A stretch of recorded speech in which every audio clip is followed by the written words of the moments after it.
Feels like the season is flying by. We're already in week 8 and it's homecoming 2023. Conway hosts Central tonight in the annual homecoming game, and the Cats have a chance to show all of the assembled alumni what's become of their alma mater's football program, and I think they will be impressed when the Cats and the Tigers kick it off in a little more than a half hour. Now, coming up on the Conway Regional Health System pregame show, Levi Gilbert and Tim Roach will speak to our senior in the Senior Spotlight.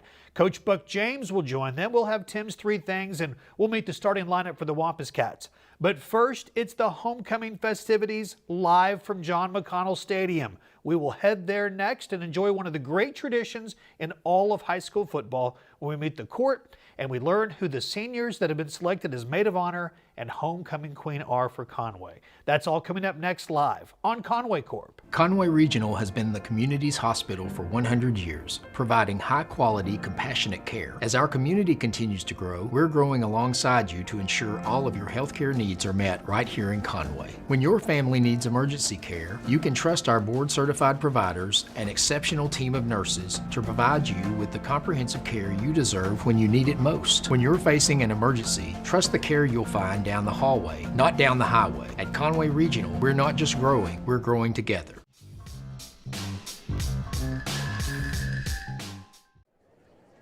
Good evening and welcome to John McConnell Stadium. Yes, if you're hearing my voice before 6:30, it must be a special night. I'm Levi Gilbert, he's Tim Roach, and it's homecoming week for your Conway Wampus Cats as they're getting set to play host to Little Rock Central tonight. We'll get you all ready for that here in about 20 minutes or so, but for now, we got to talk about homecoming. Special night for not just the football players, but the whole school, the whole community.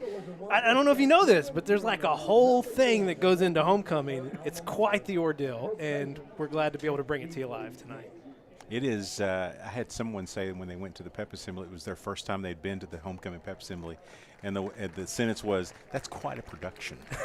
Yeah, we do. I also heard that quote. We do HOCO real well here in Conway. Yeah, we do. Hey, I love it. And, I mean, in fact, if you've been watching longer than just the last 2.5 minutes, you saw it all because we played it right before we came live here to the stadium. So very cool that we get to be a small part of that and be able to bring that to all of you watching live tonight, wherever you're watching from, whether it's, here in Conway on Channel 5 or who knows. I saw somebody post that they live in, Central New York, and they've been watching the last 3 years. Fantastic. So that's awesome. But, of course, homecoming, gonna be riding the mic in between the crowd mic so you can hear the whole ceremony and hear about all these lovely young ladies and their families. What a great night. Weather's perfect for this. Right? Start with our sophomore homecoming maid. Our first sophomore maid is Janiyah Black. Janiyah is the daughter of Jared and Erica Black and is a member of the CHS Lady Cat basketball team and Caring Cat.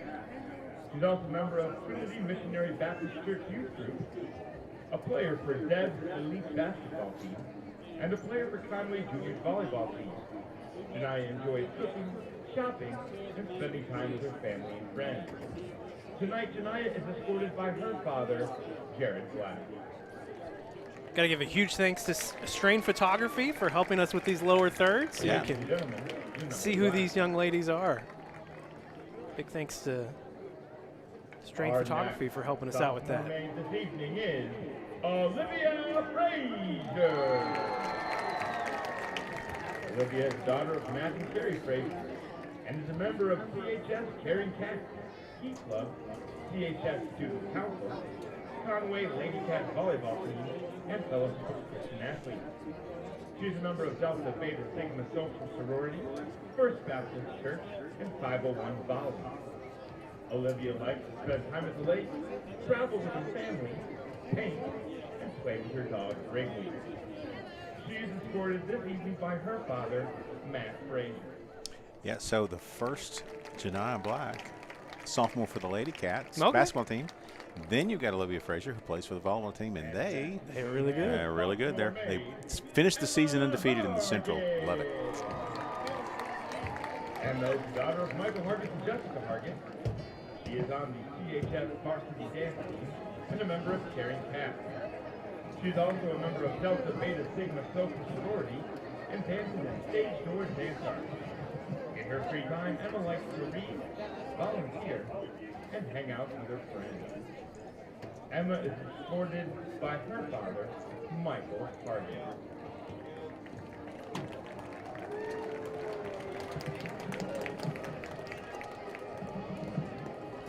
Our next sophomore maid is Adeline Lamy.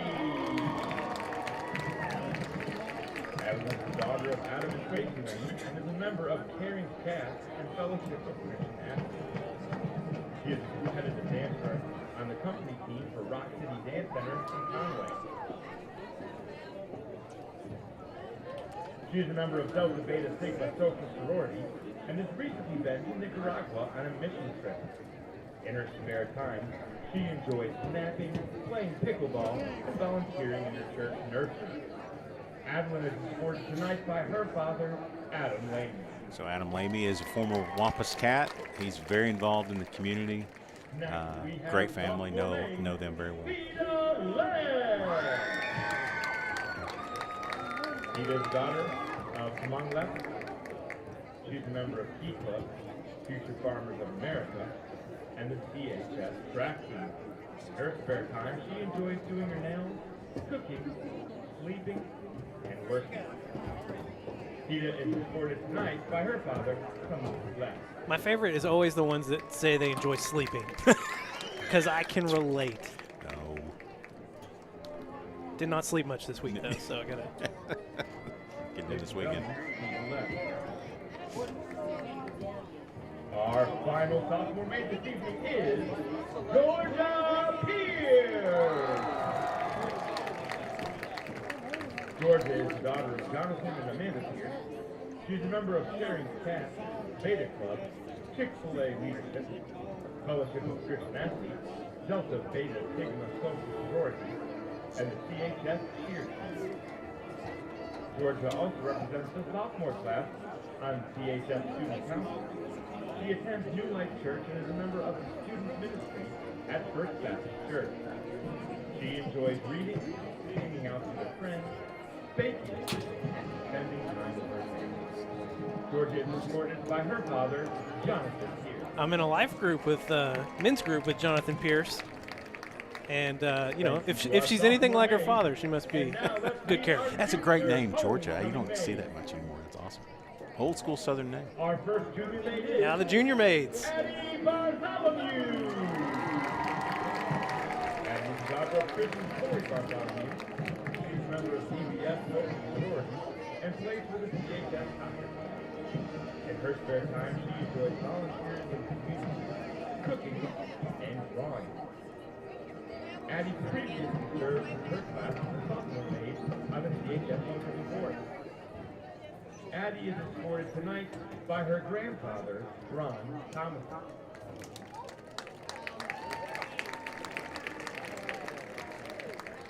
Another athlete represented, soccer team. Soccer.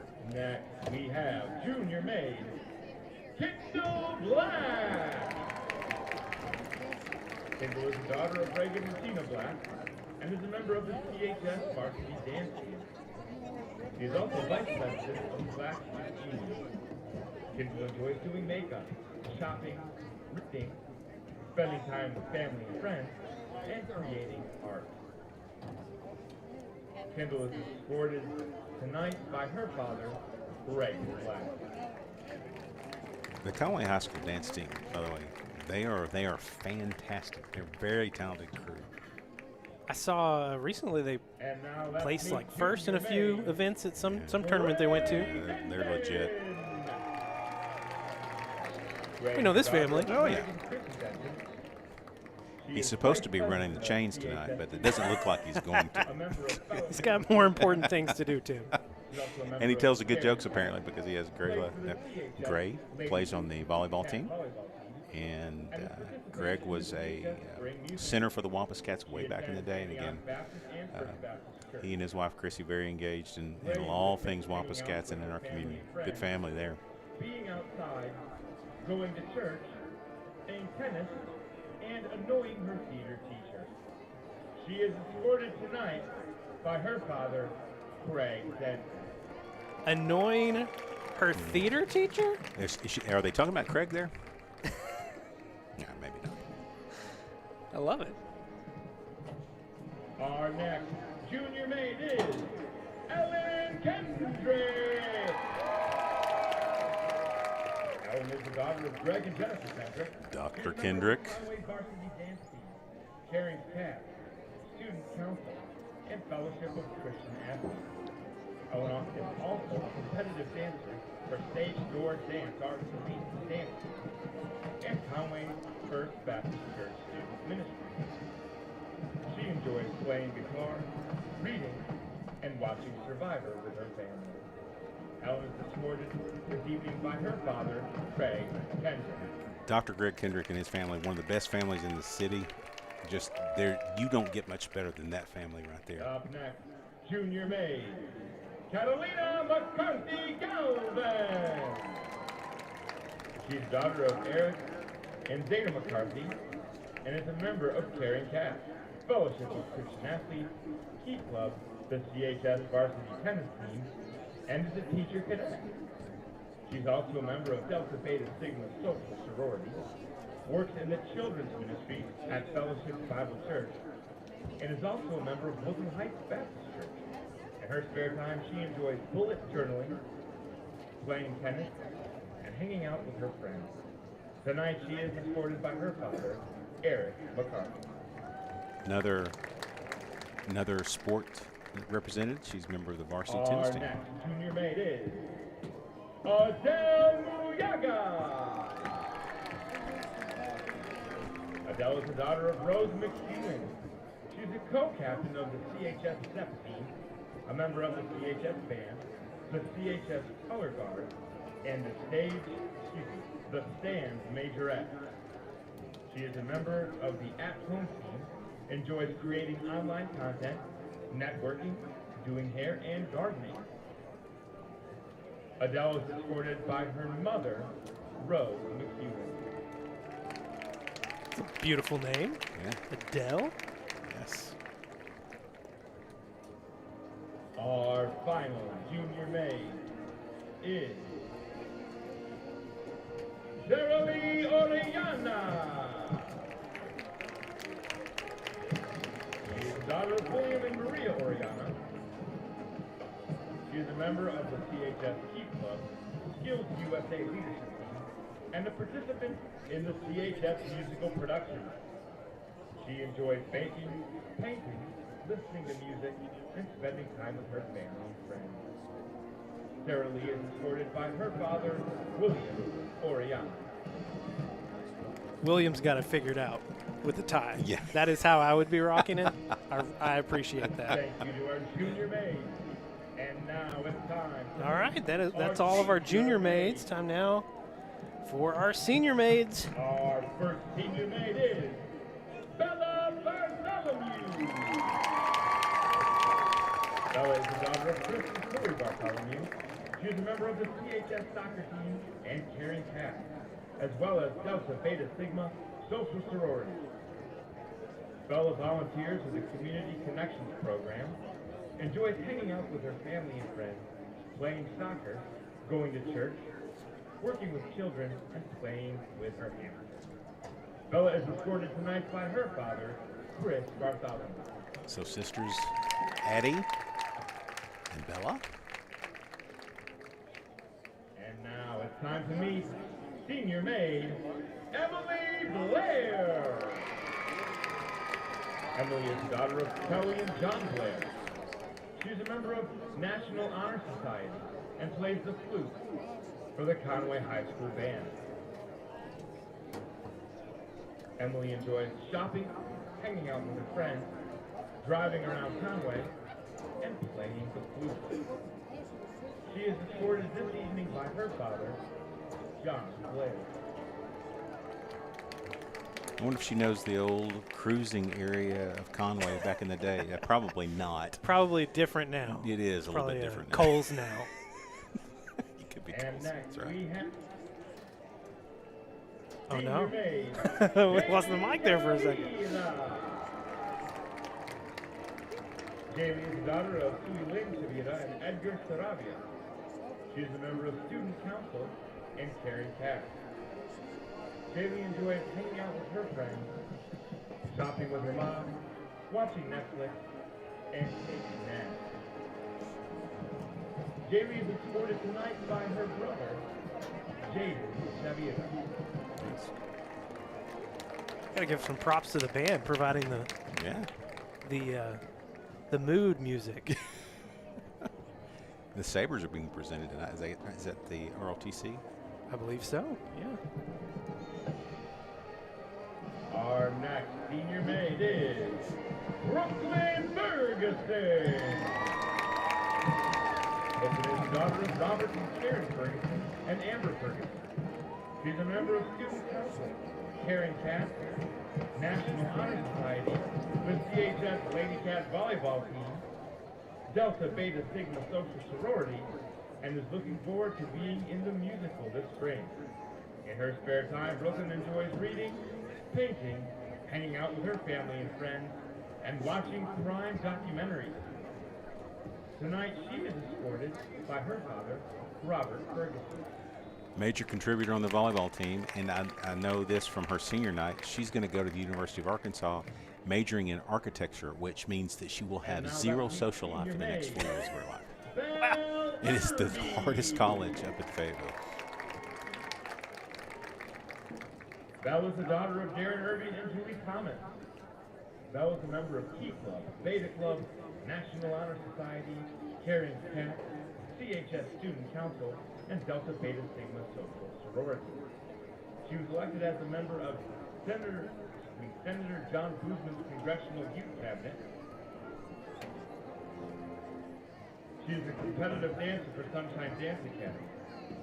Belle enjoys teaching dance, reading, watching old movies, and shopping with her friends. She is escorted tonight by her father, Darren.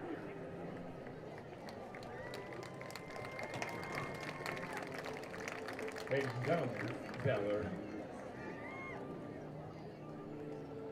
Our next senior maid is Chloe King. She is the daughter of Eric and Sarah King. Chloe is a member of Caring Cat, Beta Club, Fellowship of Christian Athletes, CHS Student Council, and National Honor Society. She is a member of Delta Beta Sigma Social Sorority, participates at K-Life Small Group, and Spring Hill Baptist Youth Group. She enjoys reading in her spare time, hanging out with her family and friends, shopping, traveling, and photography. Chloe is being escorted tonight by her father, Eric King. Mr. Eric King, great family. He is the new lead guy for resource officers for our district. Fantastic family. I think the narrator accidentally said that she enjoys spending time reading. I'm pretty sure he commented on that from the field. Reading. Is a member of CHS Student Council. Is manager for the CHS Wampus Cat basketball team, a member of the Black Student Union, and the CHS Culinary Program.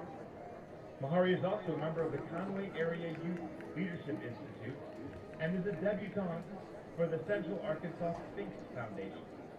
She enjoys crocheting, hanging out with her friends, volunteering, and taking walks. Mahari is escorted by her mother, Chandria Baker. We've seen Mahari quite a bit come January when we start broadcasting basketball games. Yes, we will. And this next one, too. Amaya Taylor. Amaya is the daughter of Lamar and Demetrius Taylor. A lot of sports Amaya is a represented member here. of Caring Cat, Key Club, I Club, CHS Lady Cat Basketball, and CHS Student Council. She enjoys spending time with her family and friends, painting, and walking her dog. Amaya is escorted tonight by her father, Lamar Taylor.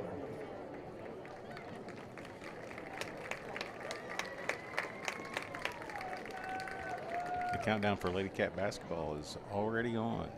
Ladies and gentlemen, this is your 2023 Conway High School Homecoming Corps.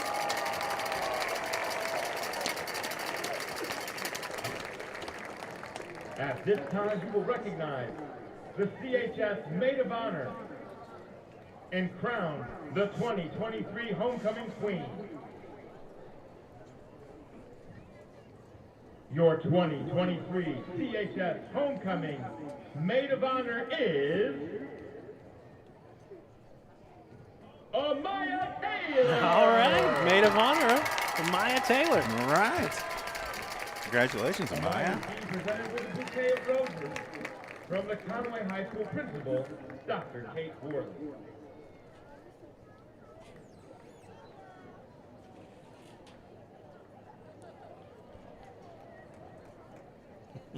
He's like, I gotta get out of this picture. Congratulations. I'm not pretty enough for this picture. she's And now, at this Where do time, I go? the announcement of your 2023 All right, here we go. Homecoming Queen. What you've all been waiting for. Your 2023 CHS Homecoming Queen is Bella Bartholomew. All right, Bella Bartholomew.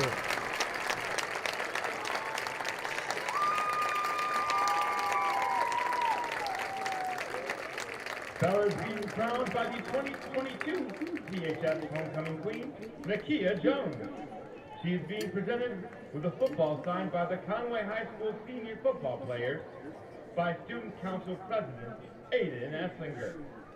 Oh, this She's is also awesome. being presented with a bouquet Special of moment for the roses from Bartholomews. CHS Principal Dr. Kate Worley. All right, our sincere congratulations to all these ladies, especially Amaya Taylor and Bella Bartholomew. Pregame show continues here on Conway Corp. Up next, we've got the Senior Spotlight after this break on Conway Corp. Who helped with our homecoming event. Conway Regional has been the community's hospital for 100 years, providing high-quality, compassionate care. As our community continues to grow, we're growing alongside you to ensure all of your healthcare needs are met right here in Conway. When your family needs emergency care, you can trust our board-certified providers and exceptional team of nurses to provide you with the comprehensive care you deserve when you need it most. When you're facing an emergency, trust the care you'll find down the hallway, not down the highway. At Conway Regional, we're not just growing, we're growing together. For our newly crowned queen. Hello. Hello. Congratulations to both Bella We're and supposed to be Maya playing our and Senior Spotlight now, but we came back to 2023 us. Homecoming Court. Not sure what happened there. Well, if we need to talk about the Wampus Cats, we can do that. We could do that for a long, long time. But right now, got to get to our Senior Spotlight. It's coming up right now here on Conway Corp. This week in Little Rock Central, a historic program in the state of Arkansas. What's the approach to the Tigers this week? Well, This week in Little Rock Central, a historic program. When you choose Conner Regional, you're choosing more than exceptional care.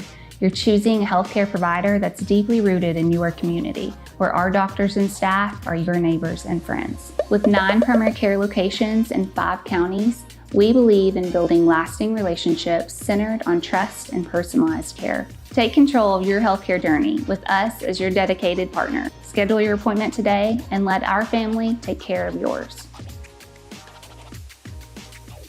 The Conway Regional Health System pregame show continues here on Conway Corp. And join us now for the Senior Spotlight. He's a force up front for this stingy Conway defense. It's senior defensive lineman Braxton Nixon Snell. Braxton, welcome. hello, guys. I appreciate you having me on. Yeah. Braxton, you probably know by now, but we love to start off just learning about each senior's football journey. Tell us how you got started with football and how it all led up to today. Okay, well, I played football as a little kid in Optimus. I played in the Optimus League for a little bit, and then I went to Ruth Doyle. I played 7th grade there, and then I got to the junior high. I played 8th to 9th grade, and then I came up to the high school for 10th grade. 10th grade was it was a rough year for me. I didn't really play that much, but I just kept my my head real high. And then after that season, going into the off season, I put in a lot of work and I showed a lot of effort so I can get on the field the next year. And my 11th grade year, it improved, and I got on the field and I did what I could. And then now we're here senior year. I can't even believe it. it's my last year, man. I only have a couple games left. I'm gonna miss it a lot. Well, you got more than 2 games, I can guarantee it. Got more than 2 games. Yes, Your sir. defense, the defense this year has just been outstanding. I mean, you Oh, guys are leading the 7A in yes, fewed sir. points allowed. What do you think is the reason for that? What's been the driving force behind the success of this defense? Okay, well, I think our defense has gone up tremendously, especially with the change in the head coach with Coach James. Coach James has helped us a lot, especially in our mental mind. And he's totally changed it. When we go out on defense, we're always trying to strive for a 3 and out, 3 and out, 3 and out, and we're always trying to just strive for no teams getting really any points on us. We always stand our ground. And, we got to work and help get the other offense off the field so our offense can go on and get points on the board so we can embarrass the other team. Well, through 7 games this year, you guys have pretty much seen every kind of offensive approach. I mean, you've played against an option, you've played against the spread, you've Yes, played sir. against teams that just run the ball, you've played against teams that just pass the ball like you did last week. Yes, So sir. what has been your favorite offensive style to defend against, and why? Okay, my personal favorite, I love teams that pass. I'm a big pass rusher. I love the pass game, and that's just my favorite thing to do. But when it comes to the run game, I think our defense it plays the run really well, so that helps us there. And then my favorite, to be honest, is yeah, like I said, the pass game. I'm a big pass rusher. I love playing against teams that pass. We have really good DB, so the quarterback's gonna hold the ball for a little second, so it gives us a lot of time for the D line to get in there and get some pressure in a sack. So Braxton, your style, when you think about your approach and how you approach the game, I know you put a lot of work into this. Is there somebody at the next level, whether it's collegiate or NFL, that you like to model your game after, or who is it that you really enjoy watching at the next levels? Oh man, I do a lot of studying of Aaron Donald. Aaron Donald's a big time in me, and I always study him and try to do things that he does. I see him on Sundays getting triple team, double team all the time, and hopefully I'll be like that soon. Because I mean, I like to perfect my craft like him. Be really disruptive. And I know I'm not the biggest, and I'm not the strongest, but you're gonna feel me. Braxton, it's homecoming, and that's always an interesting night. You guys are out of school, Yes, so sir. what's your game day gonna look like? How do you get prepared? What are you doing before kickoff to get ready for the game? Okay, so what I like to do, I like to be alone for a little while. When I first get here to the facility, I eat, talk to the coaches a little bit about the game. Have our team meetings, and then usually after that, I like to center myself, and I like to be alone and get in my own headspace before the game, so I can get really locked in and go out and execute and do my job for our team. He likes to be alone, a man after my own heart. He's one of the senior anchors on the defensive line. Braxton, thanks for joining us, and good luck tonight. Yes, sir. I appreciate y'all for having me on.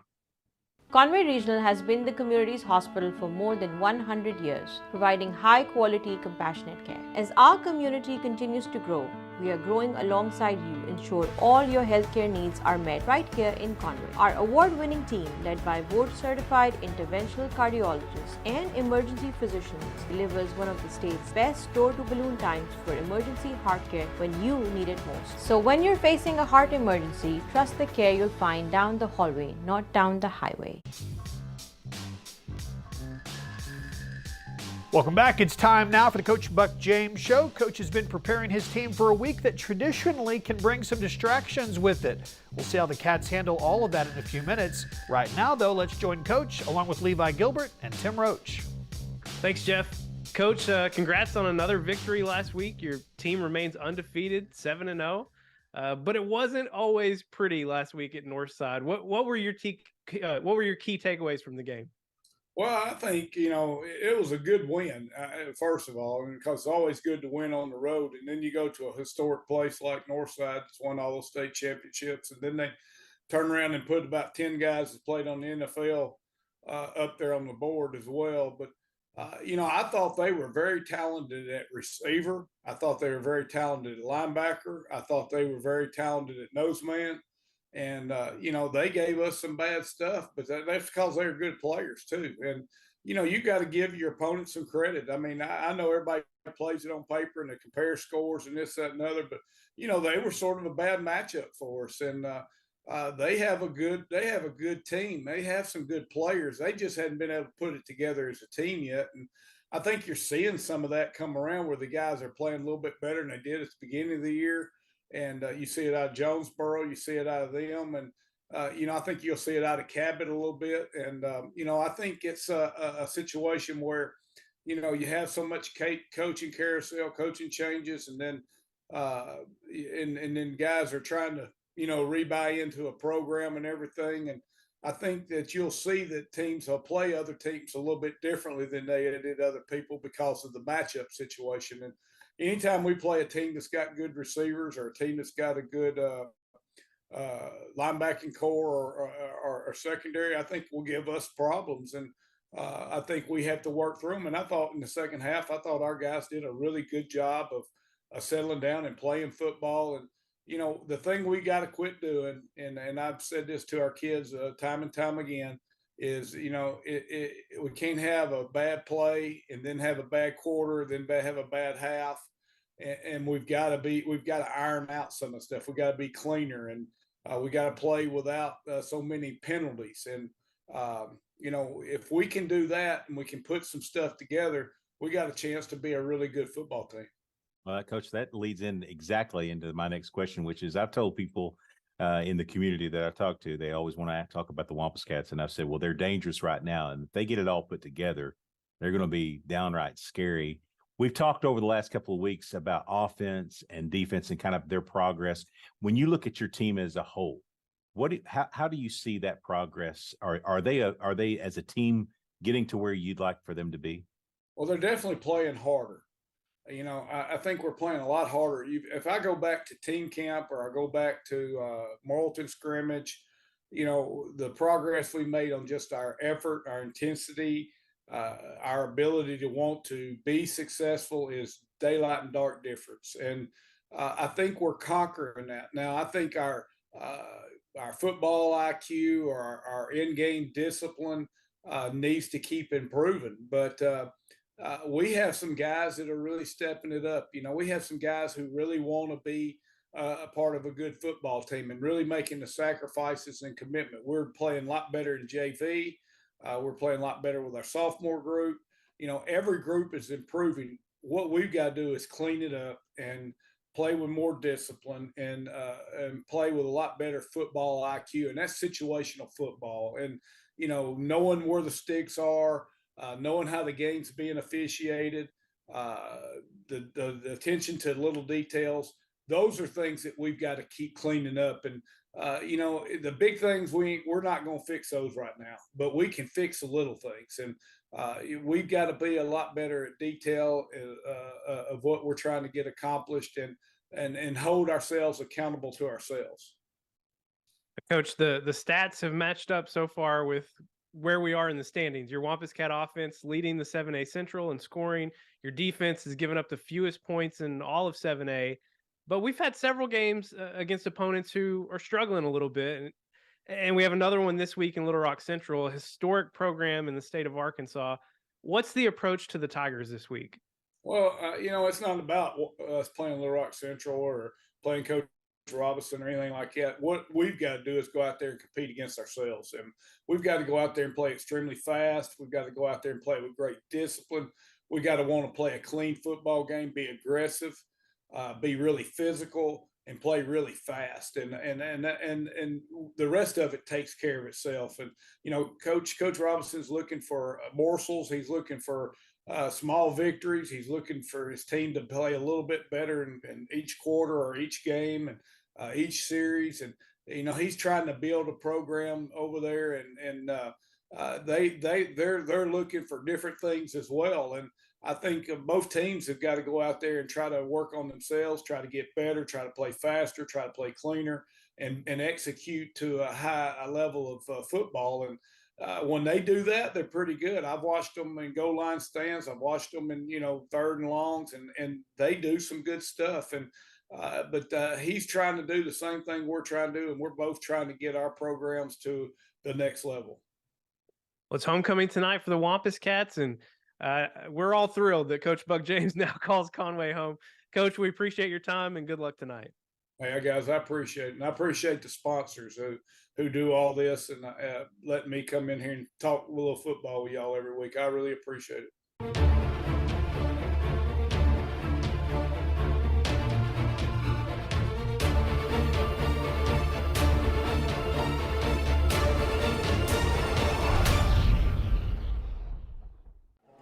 Good evening and welcome back home to John McConnell Stadium. I'm Levi Gilbert alongside color analyst Tim Roach. And tonight, the Little Rock Central Tigers come to town and it's homecoming for your number 2 ranked, undefeated 7-0 Conway Wampus Cats. We're short on our pregame time, so we're going to get right into Tim's 3 things. What do we need to be looking out for tonight with Central? Well, when I wrote these, I was worried about the number 1 quarterback that they have, number 1, and his last name is Bing. Adrian Bing, yeah.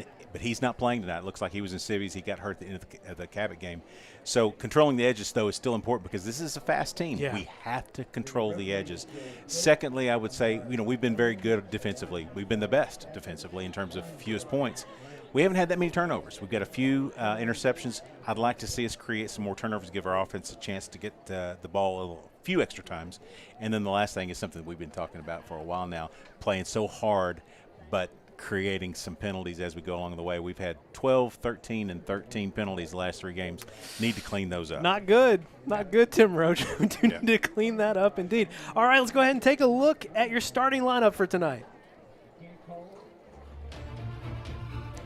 Donovan Amala, Desmond Davidson, Chris O'Neal, Jonathan Smith, Jackson Anderson, Jaden Gaines, James Neal, Q Whitehead, Mason McEwen, Derek Haynes, Isaiah Bowman,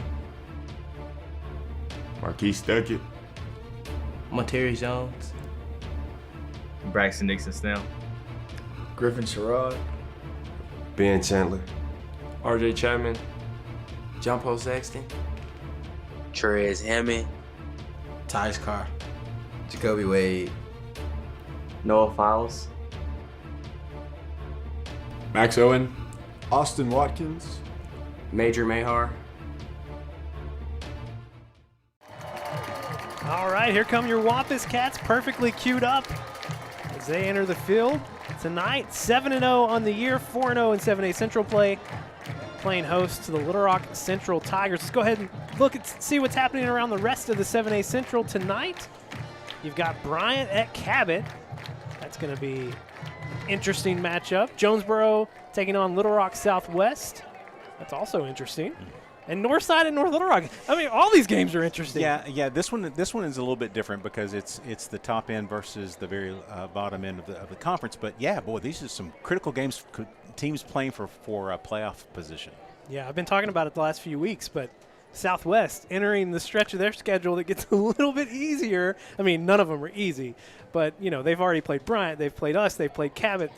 They've played all the heavy hitters, North Little Rock, but now they're easing into the bottom half of the schedule. I think they're a team to watch as we go down the stretch. You're kind of a closet Griffin. I don't know what to say. You like the Griffins, and I don't know why that is. I think they have a good chance of sneaking into that 6th seed. So they probably do. If your Wampus Cats keep taking care of business tonight and next week, they're going to have a chance to play for the 1 seed, or if they lose in Week 10, they'll at worst be the 2 seed. Yeah, it's setting up. We have to take care of business tonight and at Jonesboro, right? Those are the 2 first things, and I think Coach James would say that. But all of the motions or things are in motion here to have a huge ball game Week 10 here against Bryant. It's homecoming tonight for your Wampus Cats. It's also homecoming of sorts for Anthony Richardson, former Wampus Cat assistant. He's now the head Tiger. Yeah, and man, what a great guy and great coach, representing Conway so well on our staff. We want him to have good luck, just not tonight. But he's taken over a program that is obviously the historic success beyond success, and they're rebuilding that program. He's starting basically from the ground up, and so best of luck to Coach Rob. Central kicks it away, an angled kick. Trey Harris going back for it. Trey Harris flashing the speed up the middle. Trey Harris dangerous. Gets it almost back to the 50. They'll mark him at the 49. I was asking myself, why would he take that? Because it looked like it was about to go out of bounds, and that's the reason why. Dangerous, Mr. Harris. Wampus Cat offense ready to take the field. Highest scoring offense in the 7A Central, and just second in the 7A behind Fayetteville. I hate that, but okay. It is what it is. This offense really has played well. They've had some moments where they've struggled with some holding penalties and whatnot, but hopefully we'll see that cleaned up tonight. Start with a run here to Des Davidson. Des plants his foot, heads north. He's going to have about 4 on first down. What you'll notice about Central, their offensive line is big. Their defensive line is not so much. They're decently sized, but this is one of the few times the Wampus Cat offensive line will have them outsized. 2nd and 6. They fake it to Des over the middle, looking for Chris O'Neill, just out of his hands, incomplete. Brings up 3rd and 6. This is a point in the field, though. We're in the plus side of the field where you would imagine that the Wampus Cats are in 4-down territory, given we don't lose much here. 3rd down and 6. 2 receivers to each side for Donovan Omalo. Donnie looking here on the near side for Chris O'Neill, just a little bit too high and in front. Brings up 4th and 6. What you'll find with Central, what they make up for, what they don't have in size, they make up for in speed. So they're small on the front end, but they will send a lot of guys. 4th down. Donnie has Chris O'Neill wide open. They connect. Chris made a move, lost the ball, picked it up, and he'll finally be out of bounds. They'll mark it. Man, all the way down to the 17. Yeah, good move right there. Great route to the boundary. Easy pitch and catch, and he made the most of it without losing the ball completely. They'll bring in Heath Owen at H-back. Be a 3-receiver set. We have a Little Rock Central Tiger down on the field. We'll go ahead and take a break as they tend to him. Back after this break on Conway Corp. Conway Regional has been the community's hospital for more than 100 years, providing high-quality, compassionate care. As our community continues to grow, we are growing alongside you, ensure all your healthcare needs are met right here in Conway. Our award-winning team, led by board-certified interventional cardiologists and emergency physicians, delivers one of the state's best door-to-balloon times for emergency heart care when you need it most. So when you're facing a heart emergency, trust the care you'll find down the hallway, not down the highway. Back live here at John McConnell Stadium. Central Tigers still down on the field. Wasn't able to see a number. They are still tending to him. We've got our Conway trainers out there. Go ahead and look at this 4th down conversion. Yeah, plenty of protection for Donnie.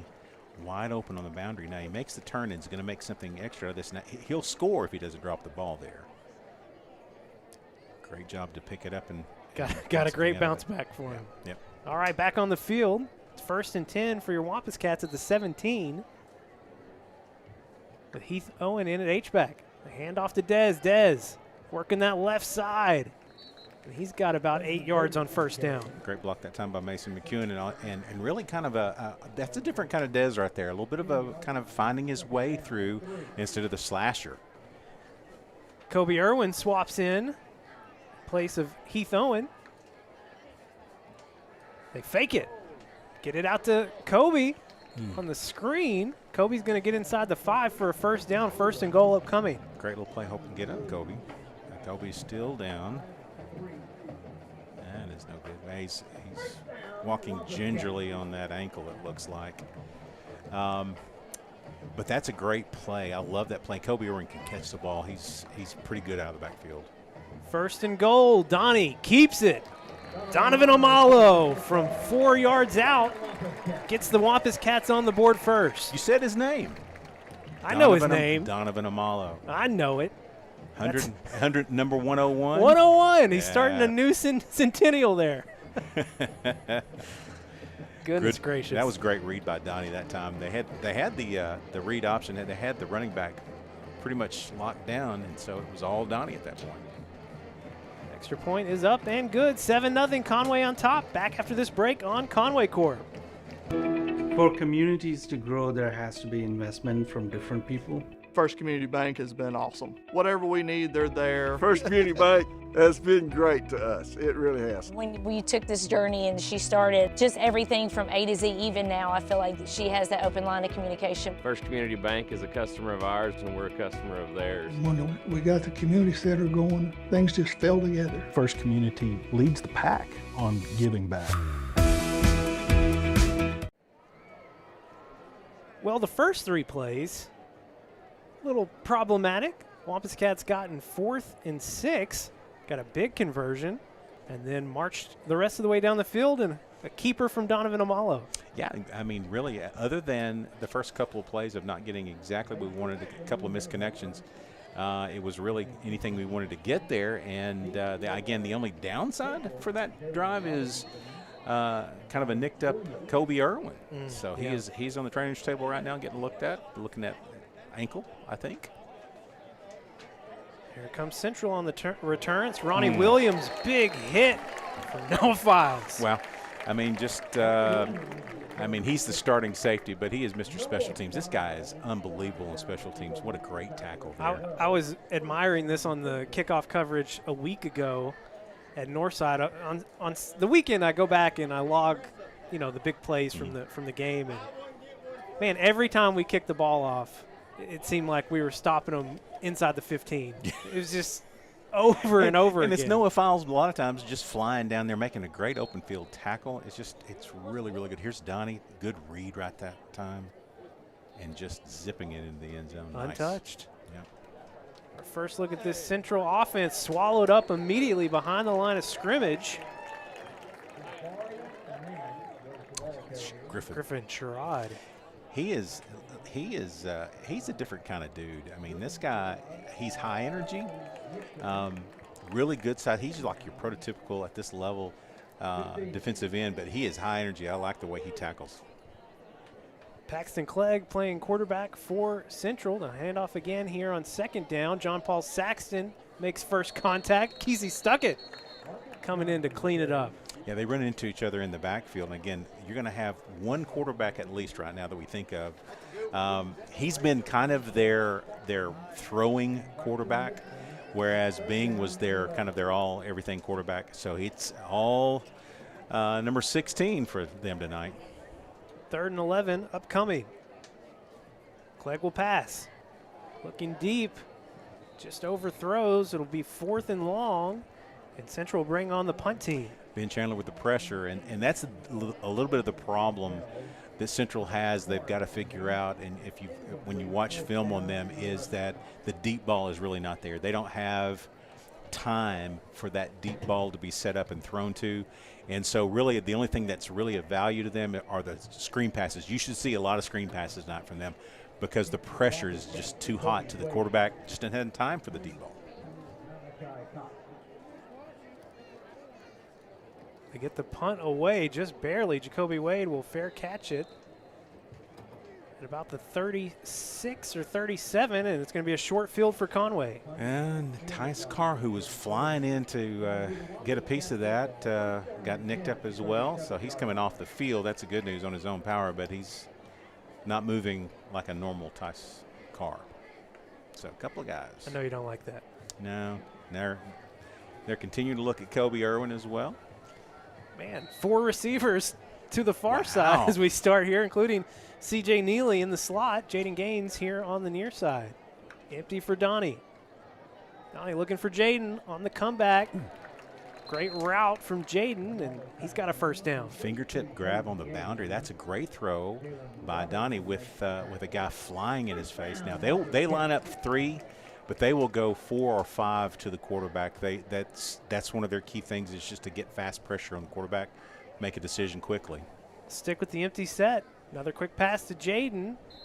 A little bit too high, incomplete. Yeah, Donnie's had a couple of throws tonight where it's been a little bit high, running a little hot. That one just too much. Jaden had a great game a week ago. 4 catches. Boy, he did. 2nd and 10. Empty again for Donovan. He's going up for C.J. Neely. Nicely placed ball. No one but C.J. would have got that one, but a little too far out in front. Yeah, brings up 3rd and 10 now. So on 2nd and 10, went for the deep ball. That's interesting. Caden Henderson in the backfield now.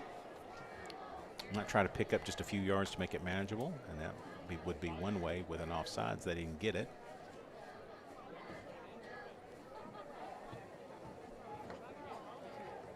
Donovan looking near side for Chris O'Neal. Got him. 27-yard strike from Donovan Omalo to Chris O'Neal. That is his 13th touchdown on the year for Chris. Well, and with that throw, that was about, 21, 22 yards. Something It's along 27. those lines. 27. That gets him closer and closer to that 1,000-yard receiving yards for the year. Just a spectacular season for Chris O'Neal. That was a great route, great throw. Well, real good touch, by the way, that time by Donnie. Extra point is up. It's good. 14-0. Conway on top. Back after this break on Conway Corp. The Smith Ford family is excited about this tailgate season. Home games are away, we've got the perfect vehicle for you. Broncos make getting there as much fun as being there. And don't forget about Smith Ford's electric vehicles, the Mustang Mach-E, the F-150 Lightning, here on the lot. Come by or visit us online for the best deals around. With the Smith Ford family, we won't be undersold.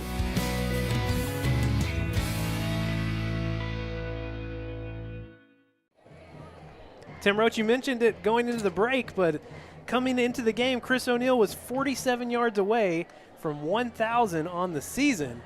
With that last catch, that puts him at 57 yards tonight, so he is officially a 1,000-yard receiver here in Week 8. Man, what a season for that guy. I mean, and here's the thing. It's been everything you can imagine for Chris O'Neal. It is hitch routes. It is flat routes. It's slants across the middle. It's the deep ball. Yards after catch, he's just really dynamic. Ronnie Williams on the return again. Gets more this time than last time. Back to the pass from Donnie on the touchdown pass.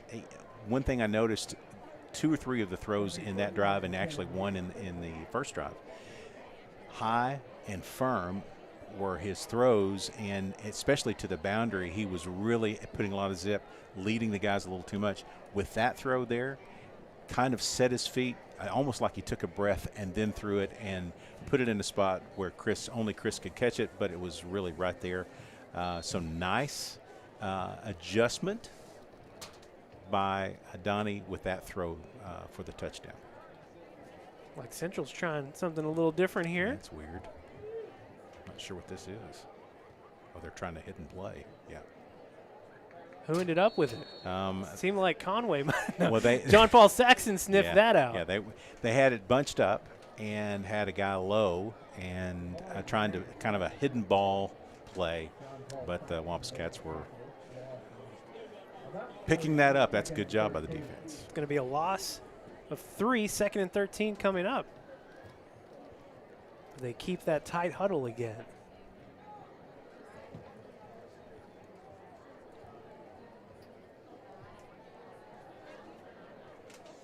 Four receiver set this time for Clegg.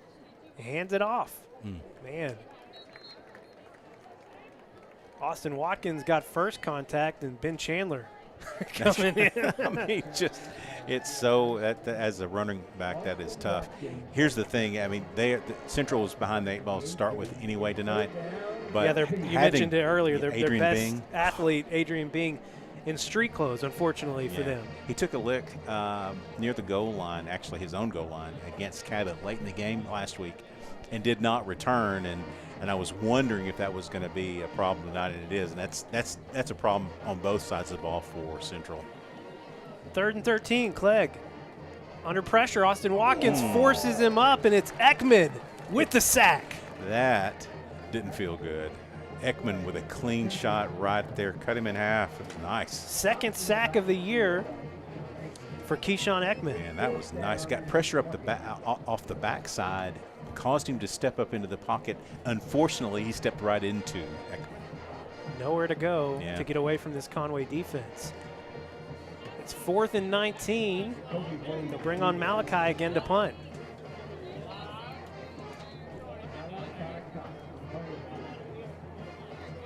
Punt is up. Jacoby Wade picks it up at the 32. Jacoby trying to find a seam, going right at him. Man, oh man, another short field for your Wampus Cats. Got some extra stuff going on here on the near side. Yeah. Ben Chandler getting out of it. Great. You know, I was really surprised the first time that Jacoby fair caught. I don't know that I've seen him do that yet this year. Maybe once or twice. I jest. But he was not going to fair catch that one. Good starting field position. The Wampus Cats are starting, boy, for Central, that's not a good sign. Starting at the 21. 1st and 10 coming up for the Wampus Cats. Des Davidson back on the field. 2 tight ends, it looks like. Yeah. Central thought they jumped off. Max Owen here on the near side at tight end. They'll give it to Des. Des lowering that shoulder. It's going to be good for 3. Yeah, it's Max Owen on this side, Heath. So it's tight end Owen. Tight end Owen.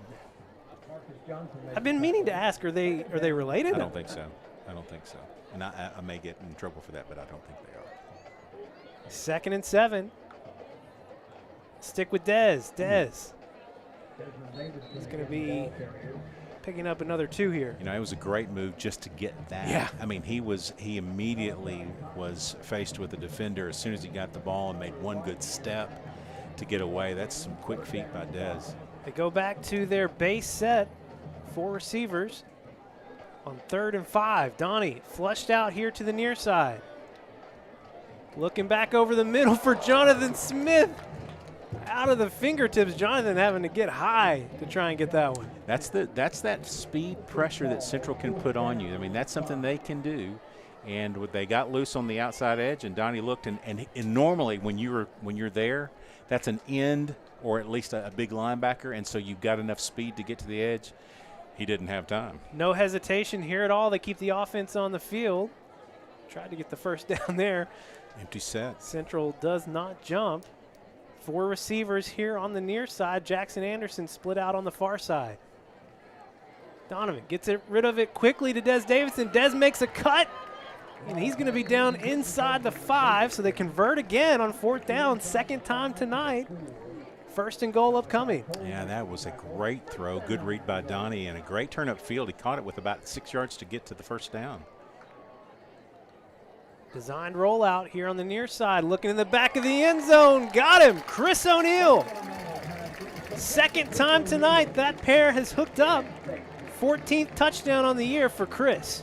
It's just, man, it's hard to even find words to describe the way this guy plays. I don't know who's looking at him, but if he wants to play football at the next level, this guy can do it. He's got all the skills, run after catch. He runs great routes, speed. Just a heady ball player.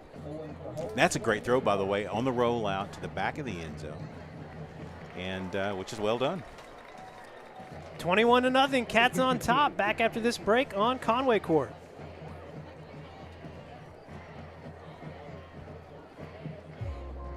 When you choose Conner Regional, you're choosing more than exceptional care.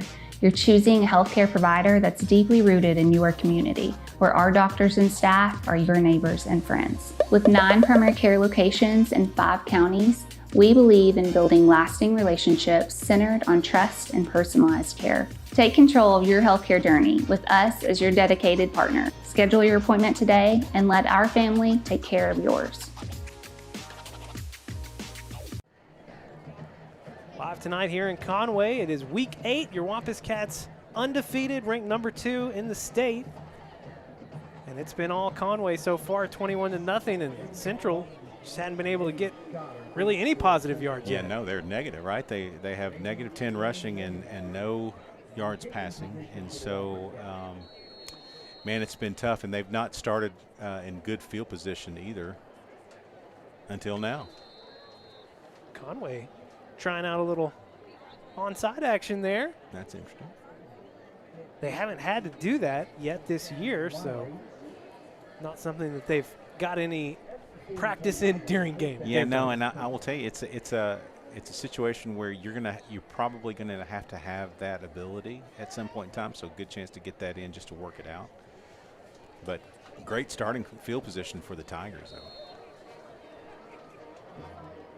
Duncan in the backfield next to Clegg. They'll give it to Duncan. Duncan finally gets a positive gain on first down. He's going to get 2. Yeah, nice job on the edge. That's saying something when it's the biggest gain of the night, really, for them. And even though, I mean, it really won. they kind of got one out of that. So it's just tough to get to the edge against these Wampus Cats. And we've seen teams try to do that, trying to beat us to the edge, and we may not be that big. He's lined up off sides. They didn't throw it. Jonas Cecil out here playing corner. He's going to step up. Griffin Sherrod again chasing it down from behind. Yeah. Again, man, great form. I thought Griffin was lined up off sides. We've got to watch that. Yeah, I think his hand, or at least the helmet was over the ball, just kind of back up a half step, but a great tackle. Great tackle. 3rd and 7.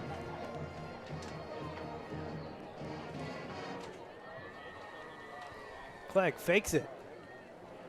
Trying to get it to the H-back. That's a load right there. That's Marcus Johnson.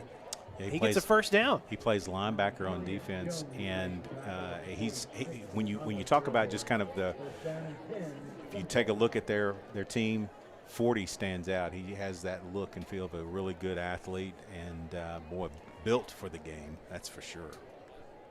Braxton Nixon Snell in at tackle for your Conway Wampus Cats. Xavier Wright chasing that one down. And a whole new defensive line coming in. Justice Hills, Ekman, Watkins, and that's the other Jones. Is that JJ? Julian Jones. Yeah, Juju. JJ. His brother's MJ. They call him Juju. Oh, they call him Juju? I thought they called him JJ. They call him Juju? I could be wrong. May not be.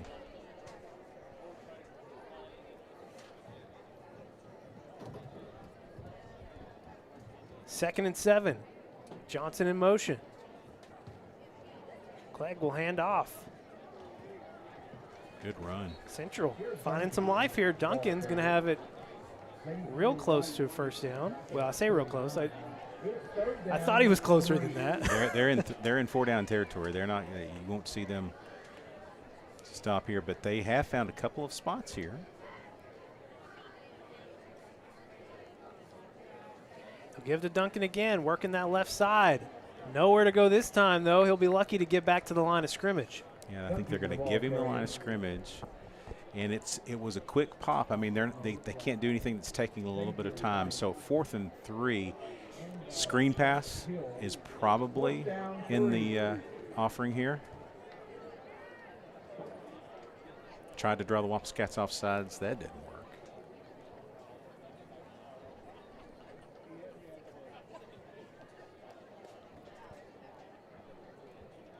Fourth and 3, Johnson in motion again, moves to the right.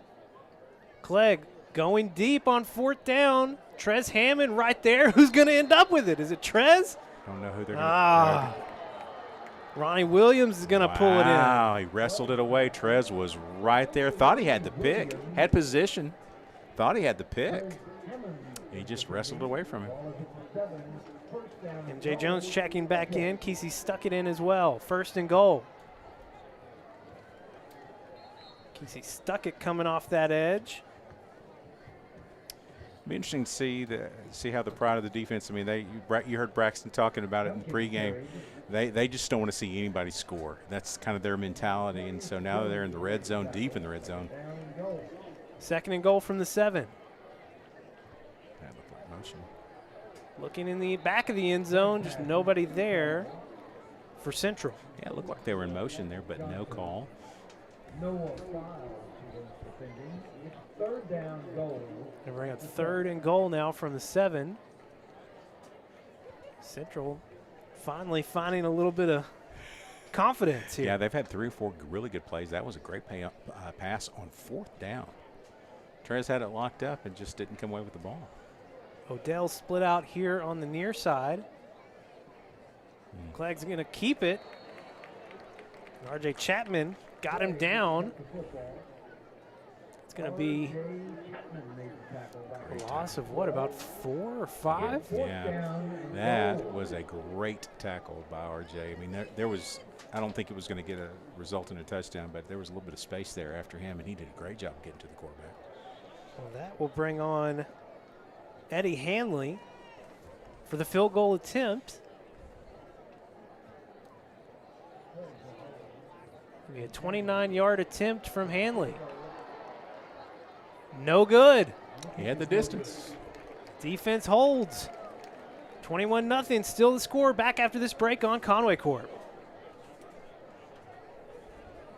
The community of Conway continues to be committed to the Wampus Cats, just as Centennial is committed to our customers. Perseverance, commitment, and resilience are key ingredients for success, both on and off the field of play. Whether you are cheering on the Wampus Cats, starting a new business, or planning for the future, Centennial is here for all of life's moments.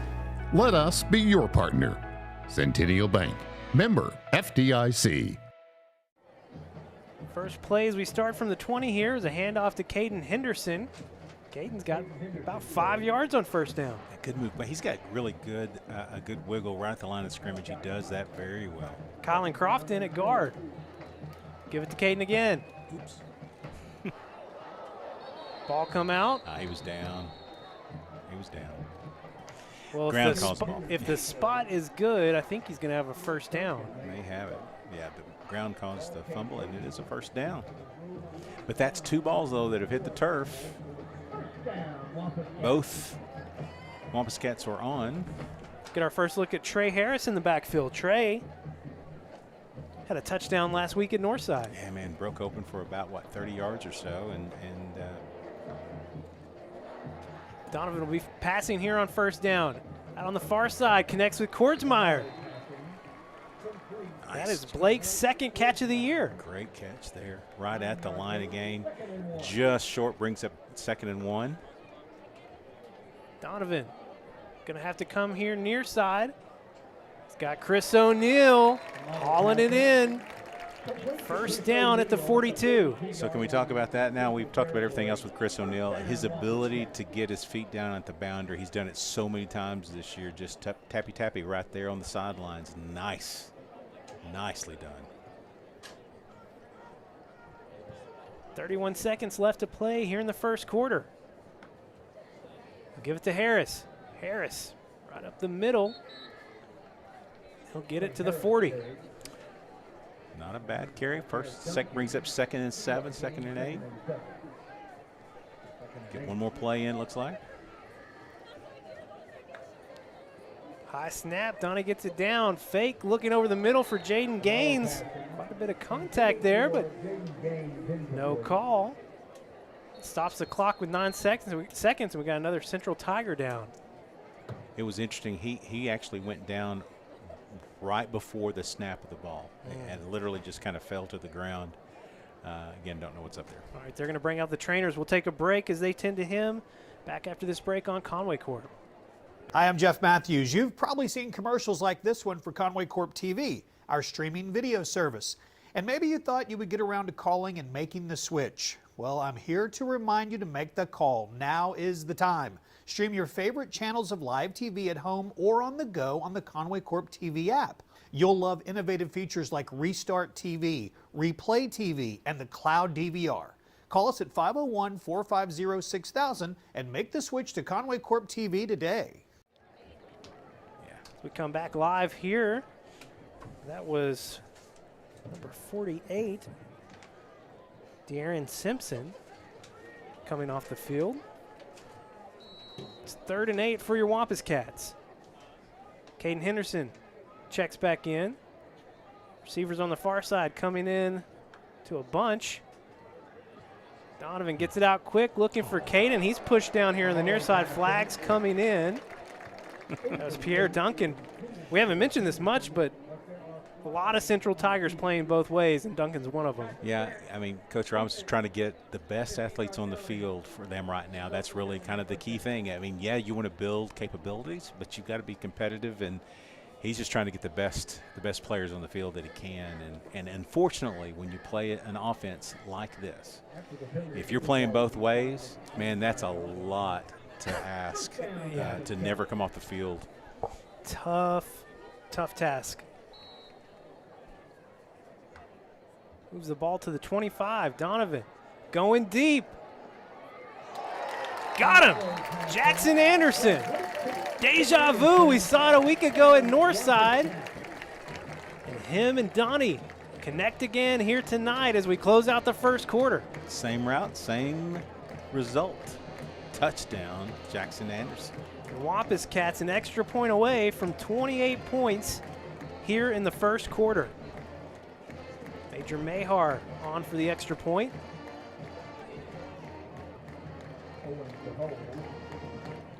It's up and it's good. 28-0. Cats on top. Second quarter coming up next here on Conway Corp.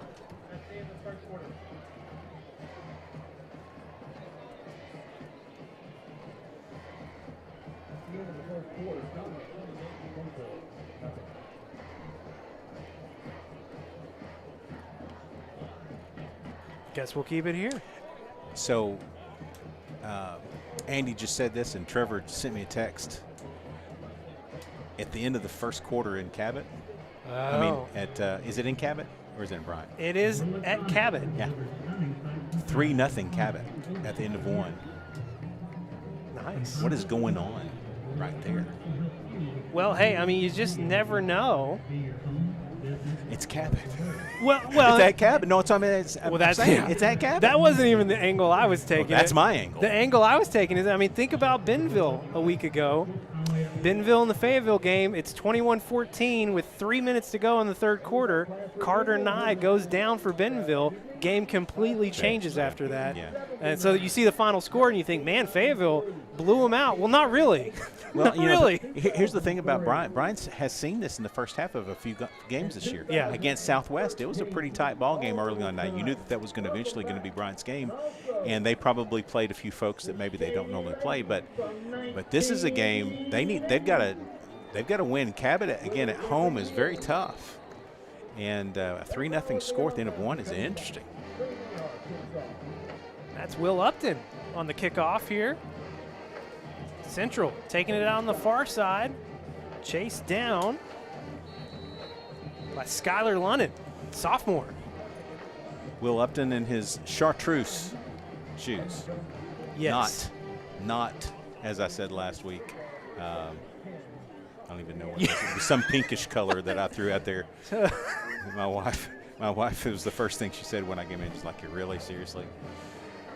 Yeah, your colorful fuchsia. wife. I think I said fuchsia. Your colorful wife, intense about colors, apparently. Yeah, it was the first thing. Hey, great call tonight, honey. You messed that up. 28-0 as we have the second quarter underway. And Central will start this drive from the 21. Clegg hands it off to Duncan right up the middle. There's too many blue jerseys there. That's a good call out right there, Levi. That's a smart, spot-on color analysis. Way too many. There's our spotlight guy coming off the field. Is that Braxton coming off? Yeah, I think it was. Yeah, I think so. Yeah. No, I think it's Ekman. Oh, is that Ekman? Okay, it's Ekman. They have similar hairstyles. The hairstyle got me there. Hey, I enjoyed talking to Braxton Nixon. He was a great conversation, man. Very talkative young man. Really nice interview. No gain at 2nd and 10. Clegg passing here on 2nd down. Connects with Odell. Odell's going to have a first down.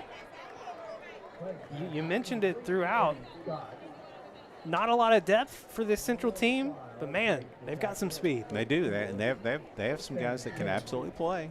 You just got to get him the ball, and in that case, he did. Just enough time. It was quick. We saw that against Northside last week, where they had the quick slants that were catching us. First down, they hand off to Duncan. Duncan's going to be. Going to get about just one here. Yeah, maybe. Subbing in the whole defensive line again, back to the starters. Kesey, Nixon Snell, Sherrod, and MJ Jones back in. And that was Ryan Talent on the tackle for the gain of 1. I tried to call this out earlier. I think I did, but we're seeing Jonah Cecil play some corner tonight? Yeah, he can play both. Now, he's kind of almost a dedicated safety, but they can plug him in there. Just kind of like you see R.J. Chapman playing some outside linebacker and safety as well. Here comes Ben. Get it to Odell again. Ooh, he almost broke through. Would have been dangerous if he got away, but couldn't escape the tackle on the far side. Yeah, you're talking about escaping Noah Files, and that not too many can. What a fantastic tackler. I mean, just outstanding tackler is Noah Files. Our man Keith Kelly is not with us tonight. He's a little under the weather, little health situation going on. He apparently saw the Cabot Bryant score. He said, "Come on, Cabot." Oops. 3rd and 10, ball batted down. Oh. That was Whit Williams getting a paw on it. And here's the thing: if a central guy is not standing in front of him, Braxton Nixon is going to have a pick and could possibly take it to the house, and he is not happy about it. Too bad, Braxton. Sorry, man. Instead, Jacoby Wade maybe going to get an opportunity here. We've seen his complete season allotment of fair catches already with 1 in the first half. Cox gets it away. Low angled punt. Jacoby Wade stays in bounds. Coming back to the near side. Jacoby at the 40, refusing to go down. He will not go down. They blow the whistle. Man, oh man. We actually had a real good chance to block that one. Just didn't quite make it, but we were blowing up the blockers. They know who we are at that point. Jacoby, just a heady ball player, great ball player, and he's a football dude. Likes contact, wants to be out there. Would probably like to play some offense. Man, I like it when he's got his hands on the ball, but also when he's just playing defense. He's just really good. And got him for another year. Oh man, love that. The whole secondary, basically. Conway starts with a handoff to Des Davidson. Tripped up right at the line. He falls forward for 1. It was Duncan getting the tackle. Yeah, he's also the starting running back. I mean, so you got guys out there that are having to do it both ways here. 2nd and 9. They fake to Des. Donnie looking deep for Jackson Anderson. Jackson comes back, hauls it in, down inside the 20. They'll mark it at the 14. What a great comeback by Jackson Anderson. Had everybody beat, but had to come back for the ball. Hung up a little bit. Made a great adjustment on the ball. Nicely done. Jackson, a touchdown a week ago. He already has a touchdown tonight, and he is coming on at the right time. They give it to Des. Des wide open on the left side, inside the 5. It'll be 1st and goal from the 4. Got tackled by the backside, but there was a hole that truly a truck would have gone through there. Great job by your offensive line on that side. That's Q over there. James Neal Jr. Neal. They give it again. Dez couldn't get away from it this time. Good tackle that time. Flag coming in. No gain. Not sure why. Pretty far back in the end zone, too. I don't know what that is, other than maybe there's too many men on the defense. Legal substitution, maybe.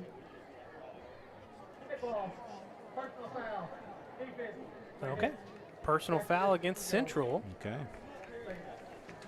It happened either happened in the end zone or right at the goal line. The way he threw it, the back judge threw it. Isaiah Bowman checks back in. Kylan Croft in as well. And Heath Owen, so the heavy set. Like to see this set work. I mean, this has not been necessarily a good shot at the court there. And our Queen Bella. Queen Bella has a nice ring to it. Second and goal from the 2. Yeah. And they get it in. Des Davidson, touchdown number 9 on the year. We talked a little bit about this off the air as well, but Des has really come on here lately. The running game has really begun to jive. I mean, essentially the last 2 games, he matched his whole production total in yards and touchdowns scored from the first 5 games of the year. It was a struggle. It was a struggle for our running game early on, and some of that is just trying to get some things figured out. We had a couple of guys start on the offensive line, but really 3 key spots, and including an Aaron Smith gone and Cole Williams, 2 tackles that you had to replace. And in this offense, that's the key. But both those tackles pull, and there's a lot required of them. Not saying that James Neal and those guys haven't done it. They have. But you're starting a sophomore, and James Neal over there, who played the interior, didn't play the outside. And so it took a while. Maybe we're starting to see that start to come around. Extra point is up and good. Major Mayar and Max Owen having a little moment there. Okay. Cats up 35-0. Back after this break here on Conway Corp. Goodbye, 9 to 5. Hello, startup.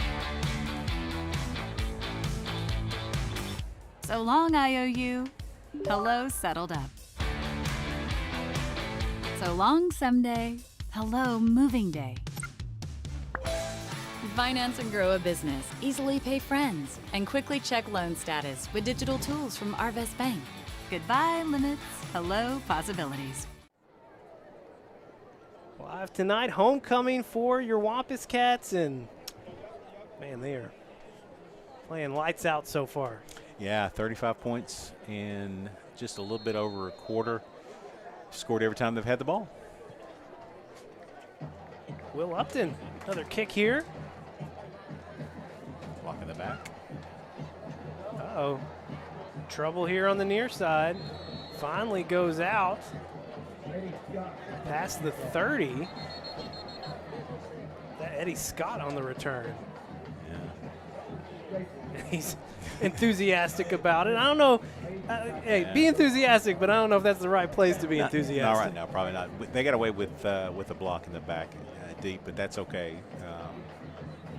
So far, really, one penalty so far on the Wampus Cats, knock on wood. Well, there was one on the extra point. That's it. I think that's it, yeah. Yeah, I think that's so right. Fairly clean so far. Scott, what's Des Davidson up to, rushing yard total?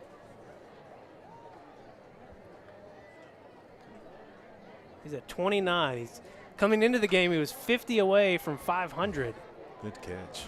Jonah Cecil coming up top, trying to knock it away, but hauled in by Williams. That's been over the last couple of weeks, and so last week and then so far tonight, the success they've had has been on the quick slant, and it's a situation where you got to have the right kind of position on the corner.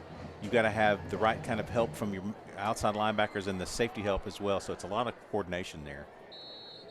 Yeah, flags coming in. I don't even know what all that was. 4 flags.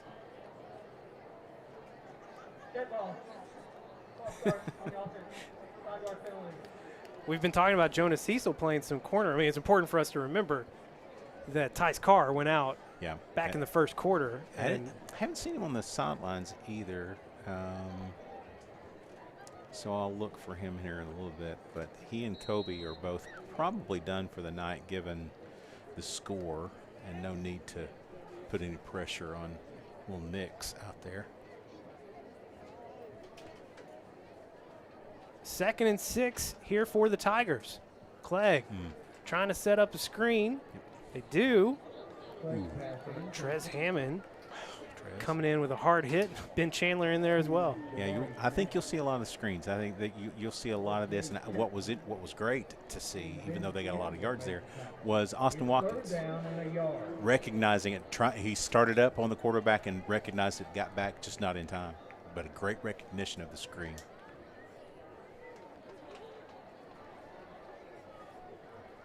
Third and 1 here for Central. Ben Chandler prowling on the edge out on the far side. Somebody will want to get a hat on 6. I can guarantee it. I think Central's going to want a timeout. We'll take it with them. You're watching Conway Wampus Cat football here on Conway Corp. Whether it's for work or play, you need a high-performance vehicle to make.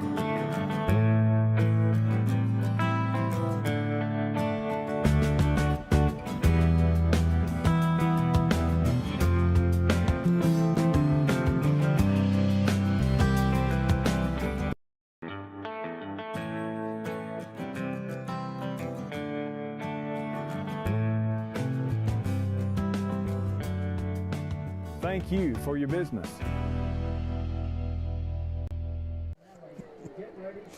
Already talking about saving the date for the next home game. And hey, we still got this one and a long trip to Jonesboro coming up.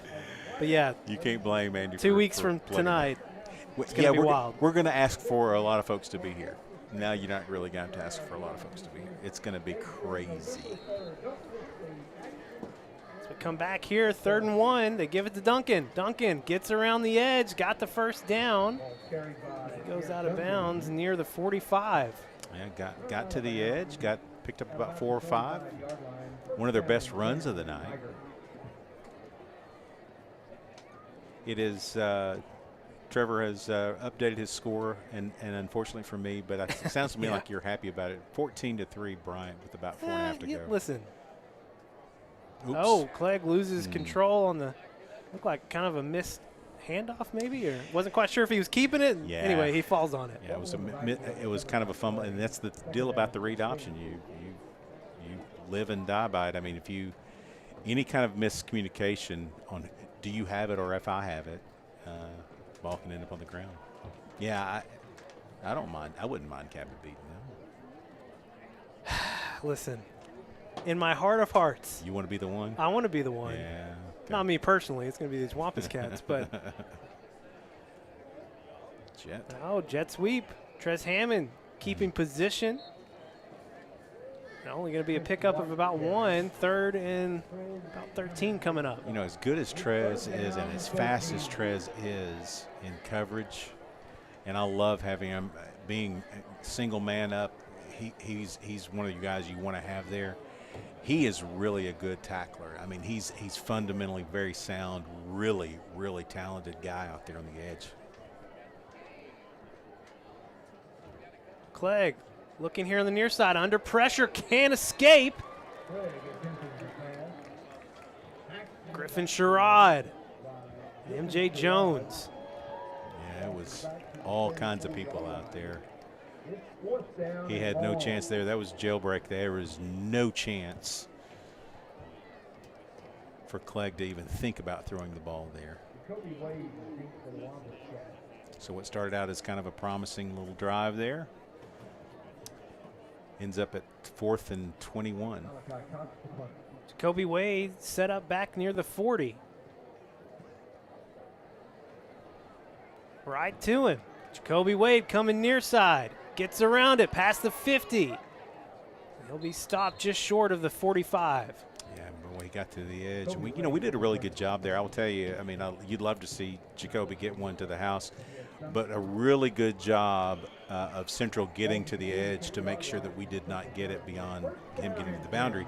But I think a really good job by our return team to not block in the back there. We had a couple of guys that were lined up that could have made a push and a shove to try to give Jacoby some extra space, and they didn't. That's a great job. Quarterback change, Wesley Tapp. Hands it off to Caden Henderson. Caden getting upfield. So no more Donovan Amalo tonight. Short night for Donnie. Yeah, he had 5 really good drives. All ended up in touchdowns.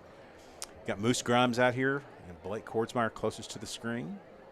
Some changes on the offensive line as well. Tapp looking deep for C.J. Neely. Got him! C.J.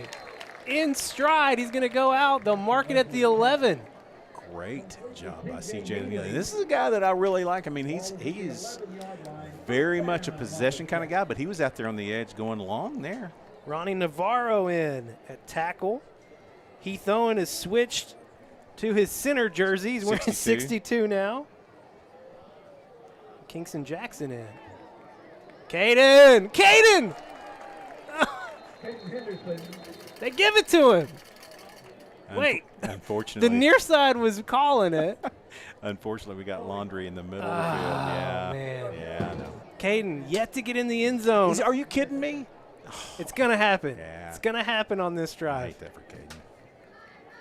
Middle of the field.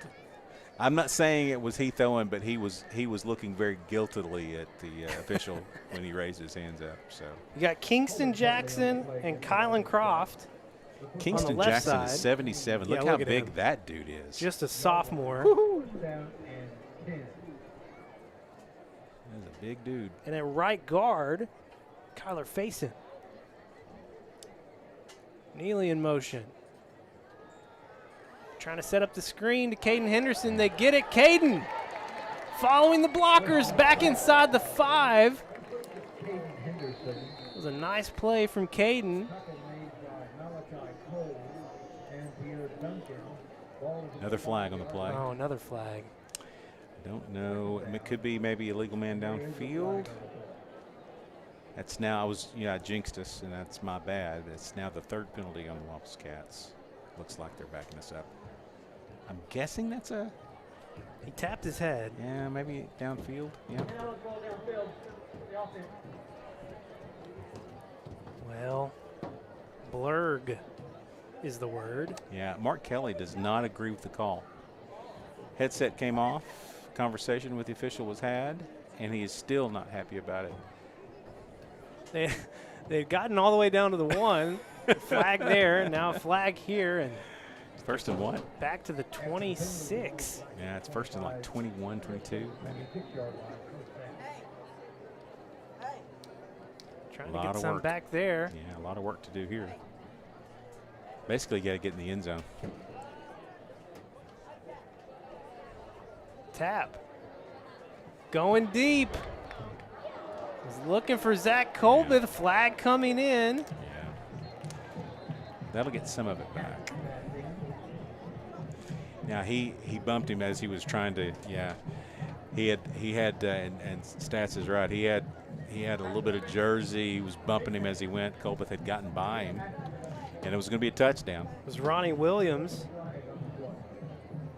and he's stayed in the end zone for a while. He was not happy about the call. That'll be still a 1st down, and now brings it 1st and 12. Yeah, 1st and 12. C.J. Neely moving over here on the near side at slot. You got Kordsmeyer, Moose Grimes. We'll hand off to Caden. Caden cutting it back to the middle. It's going to be down near the 8. That's something our running backs have do a great job of, and I think it's a little bit underappreciated, is that the way we run our draws and our running game is, you see a lot of guys tackle us from the backside. That's an opportunity to lose the ball a lot, and our guys just don't fumble it much, knock on wood. And a great job by Caden there just to hold on to the ball. There it is again. Give it to Caden again. They're going to mark him down at the 6. And Alex McCray, sophomore, in at receiver out on the far side. All right. 2 downs to get it. They can get a 1st down without scoring, but inside the 1 basically. Or let's at just the 1? yeah, let's just go ahead and get it all the way. Do it right here. Fine. Tap gives it to Caden. Caden met right back at the line of scrimmage. They're gonna they're gonna mark a loss here. Whoa. Yeah, see, that spot is a different kind of spot there, but okay. All right. 4th and 7 for the 1st down. 4th and 8 for a touchdown. Might see Tap throw it up here. He will pass over the middle, looking for C.J. Neely. Falls incomplete, and Central will take over on downs. That was just a good defensive play, to be honest. I mean, Tapp put it right on him. CJ was right there, but it was just a really good defensive play from the backside to strip it as he got it, but it was right on the money. That's unfortunate, but good defensive play by Central. So 2:12 to play. Central with 2 timeouts. Your Wampus Cats lead 35-0. That's an interesting score at Southwest. Well, I hadn't refreshed in a while. Let me. It was 7-6 Jonesboro in the second quarter. That's where we go next week is to Jonesboro. You know how I feel about Southwest. Come on. I know you're liking that. Give it to Duncan. First down. Does not gain anything, apparently. The offensive tackle gained about 7. He and Braxton. He and Braxton were tied up. I can't believe Braxton was engaging with somebody out there. The guy's bundle of energy, and man, he really, you know, talking to him, he just loves to play the game, and he really plays it well. He didn't get a lot of opportunities his sophomore year. Last year had some spot play, but man, he made the most of it, and this year is really, really playing well. Oh, he got through there nice. Handoff again, this time on second down. It's a new back end for Central. Davari Nance. Xavier Wright got Xavier Wright got the tackle, and it was a good, clean tackle there. That was a good form tackle. Braxton was in the backfield immediately and shut down the whole left side of the line of scrimmage. Got kind of a mix of starters and reserves in here.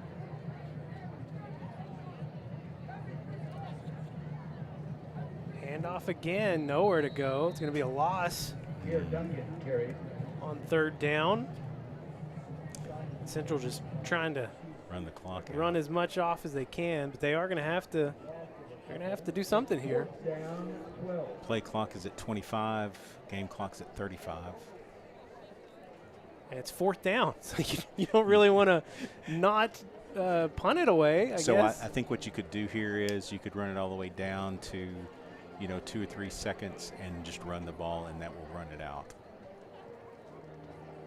Yeah, but you're not going to have that. This is actually too much time. Yeah, I'm looking at it now. Maybe they're just going to call a timeout and then bring the punt team on. 11 seconds. So, yeah, that's such a bad spot. Timeout Central will take it with them back after this break on Conway Corp.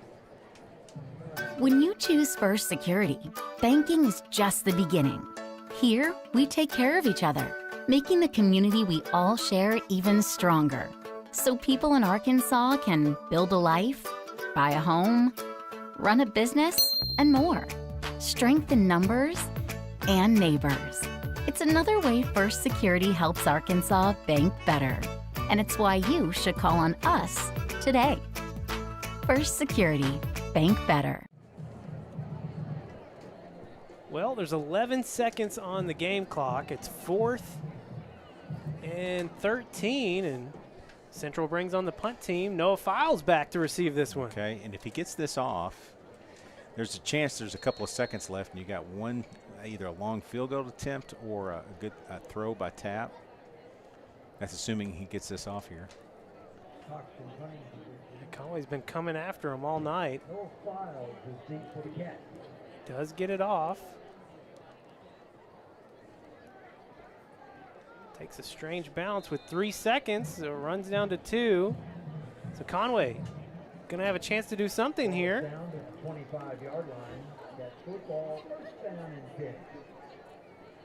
Where's the spot at? It is at the 25. So probably a little too far for a field goal attempt here. Yeah, that puts it at that'd be a 42-yarder, and I've watched Major. Yeah, not going to try that, but that's probably right at the very edge of his range. He might be able to hit that. Well, they're just going to bring out the victory formation. Yeah, victory formation. That's a good sportsmanship way of approaching this.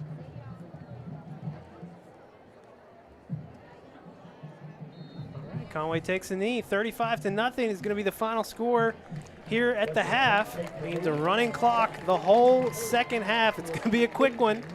Time now for the Conway Regional Health System halftime show here on Conway Corp.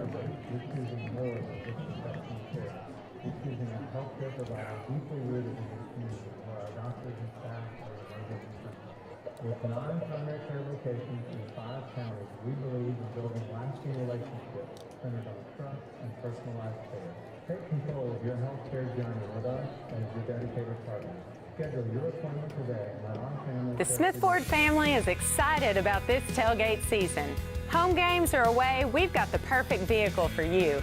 Broncos make getting there as much fun as being there. And don't forget about Smith Ford's electric vehicles, the Mustang Mach-E, the F-150 Lightning, here on the lot. Come by or visit us online for the best deals around. With the Smith Ford family, we won't be undersold.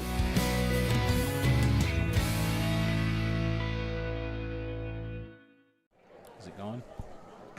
Back live here at John McConnell Stadium. It's halftime. What do we have on tap? We got cheer, dance, and band. The whole thing. It's homecoming.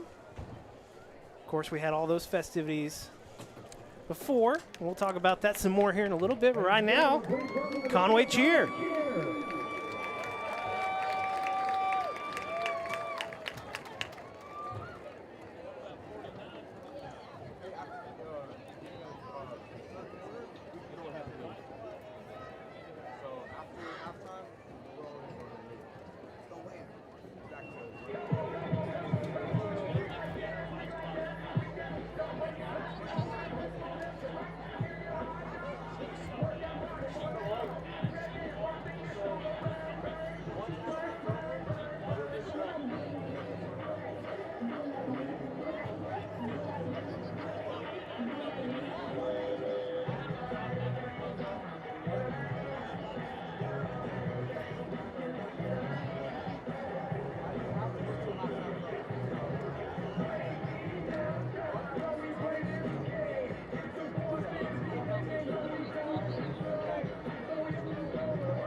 That was Conway cheer. Coming up next, Conway dance. Yes. Your niece, right? Yes. You have more than one niece. Yeah, but only one niece in high school. Right. Because Carson is at UCA. She's going to UCA. Yeah, it's the clan is moving all through. They've got a couple more. Sam is the youngest one of the Roach family, baseball guy. There they are. There we go, Conway dance. Listen, they're very good. Used to be a bit of a dancer back in No, the day. No, you weren't. Don't ever say that again. Not only that's ridiculous, I don't want to hear. Okay. I guess you'll just have to not believe me. Okay. Yeah. Here we go.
Now it's the long wait for what is worth it, though, because it's the Conway Band, but it takes a while to get set up. They got a lot of stuff that they have to do.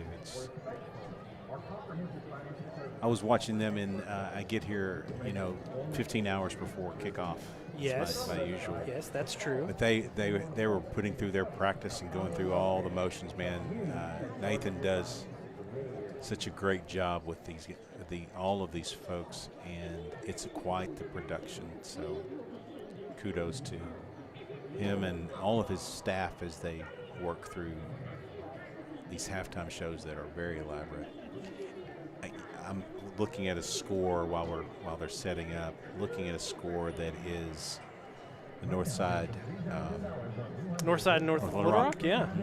At North Little Rock, it is about a minute to go in the half. It looks like North Side 7, North Little Rock 26. Oh wow! Yeah, that's interesting because North Little Rock had a rough game a week ago against Jonesboro. Oh, yeah. I kind of thought maybe that North Little Rock game might be a little closer, but yeah, no. Big time struggle. North Side is really struggling this year. They've had a lot of turnover there, and a lot of their talent left through graduation, and so they're rebuilding. It's just a tough year. Well, that's going to be interesting because I know you haven't heard me say this, but I'm kind of on this Griffin train. Yeah, no, you're still you're trying to figure a way to get the Griffins in there. And if Northside loses tonight, that's one way. That's good for the Griffins.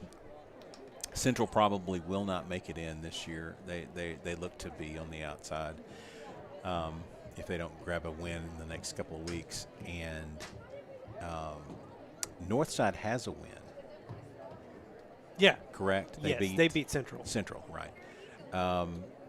So, yeah, it's that's their only win that of the final year. spot. That final spot, we take the top 6.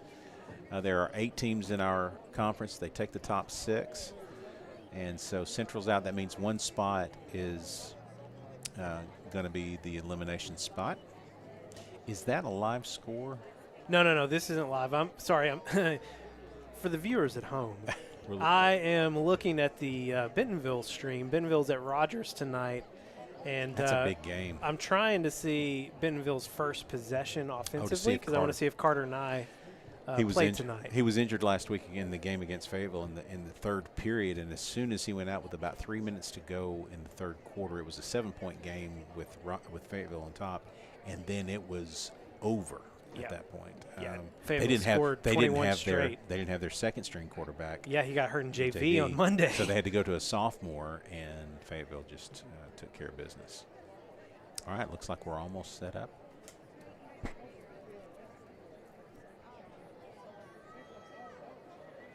Love that we're able to bring the sights and sounds of the Conway Band. Got our 2 cameras down on the field and Maggie running the camera up top.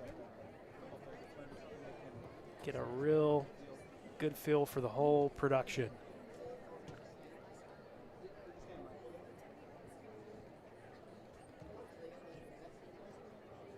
A lot of interesting games going on, though, around the way. We'll get you all caught up. We'll get you all caught up. Yeah, okay. Not cut up. No. Caught up on all those scores after we experience the Conway Band here at the half. Here we go. I'll turn it over. The Conway High School Marching Band.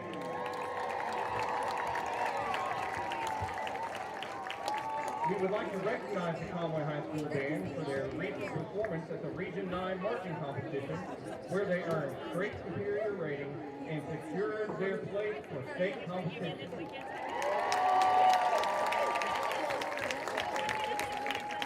The band is under the field command of drum majors Terry Brewington and Garrett Butler. Soloists for this evening's performance are Adele Moyaga, Claire Sledge, Ian Mendez-Sosa, and Ada Jane Murphy.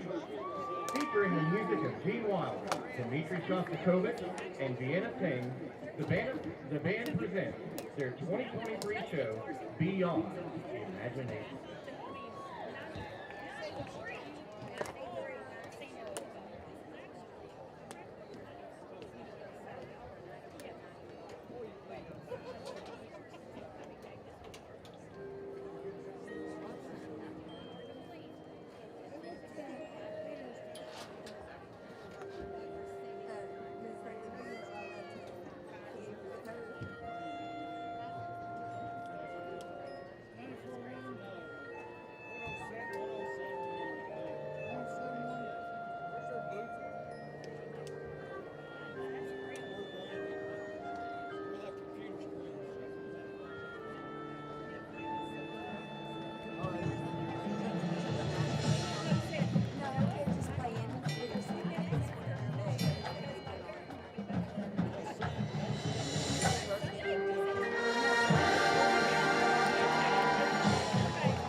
watch the Family Guy.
Nikki Cook, Carrie Blakemore, Matthew Hines, Taylor Johns, Mary Poppenrider, and Scott Strickland. The color guard is taught by Kristen Nash. We want to give a big shout out to our sponsor, First Security Bank. When you choose Conway Regional, you're choosing more than just exceptional care. You're choosing a healthcare provider deeply rooted in your community, where our doctors and staff are your neighbors and friends. With 9 primary care locations in 5 counties, we believe in building lasting relationships centered on trust and personalized care. Take control of your healthcare journey with us as your dedicated partner. Schedule your appointment today and let our family care for yours. My name's Thad Harden, and I'm a doctor here in Conway. I'm on the Conway Regional Hospital Board and have been there since 2017. The most important thing that I could tell a man to do is to find a doctor. That's step one in all healthcare, is to find a doctor and find a primary care physician that you trust. There are lots of them here in Conway. Find one that you get along with, that you can talk to, that you trust, to take their advice, because that's the person that's going to find high blood pressure, to make sure that you're getting your screenings done, to make sure that you're up to date, to make sure that you're healthy. The average man was defined as living in poor health for the last 9 years of his life. So not only is his wife or family going to outlive him, they're going to have to take care of him for 9 years. That's why it's so important to have a primary care physician to take care of yourself, because if you can't take care of yourself, you can't take care of the people around you. At Conway Regional Endocrinology and Diabetes Center, your health is our priority. We are committed to providing high-quality, compassionate care to our patients. Our exceptional team of providers are experts in diagnosing and treating various conditions, including diabetes, thyroid diseases, infertility, growth issues, and metabolic disorders. With their extensive training, they are dedicated to ensuring you receive expert, personalized care. We understand that our community's needs are vast and diverse. That's why we are dedicated to expanding our center, welcoming new providers and services in this area of medicine. We are more than just your healthcare provider. We are your partner in health. We are accountable to each unique patient, committed to providing comprehensive and personalized care for your needs. Take the first step towards better health. Visit our website or call us today to schedule an appointment. Conway Regional Endocrinology and Diabetes Center, where your health is not just our priority, it's our promise.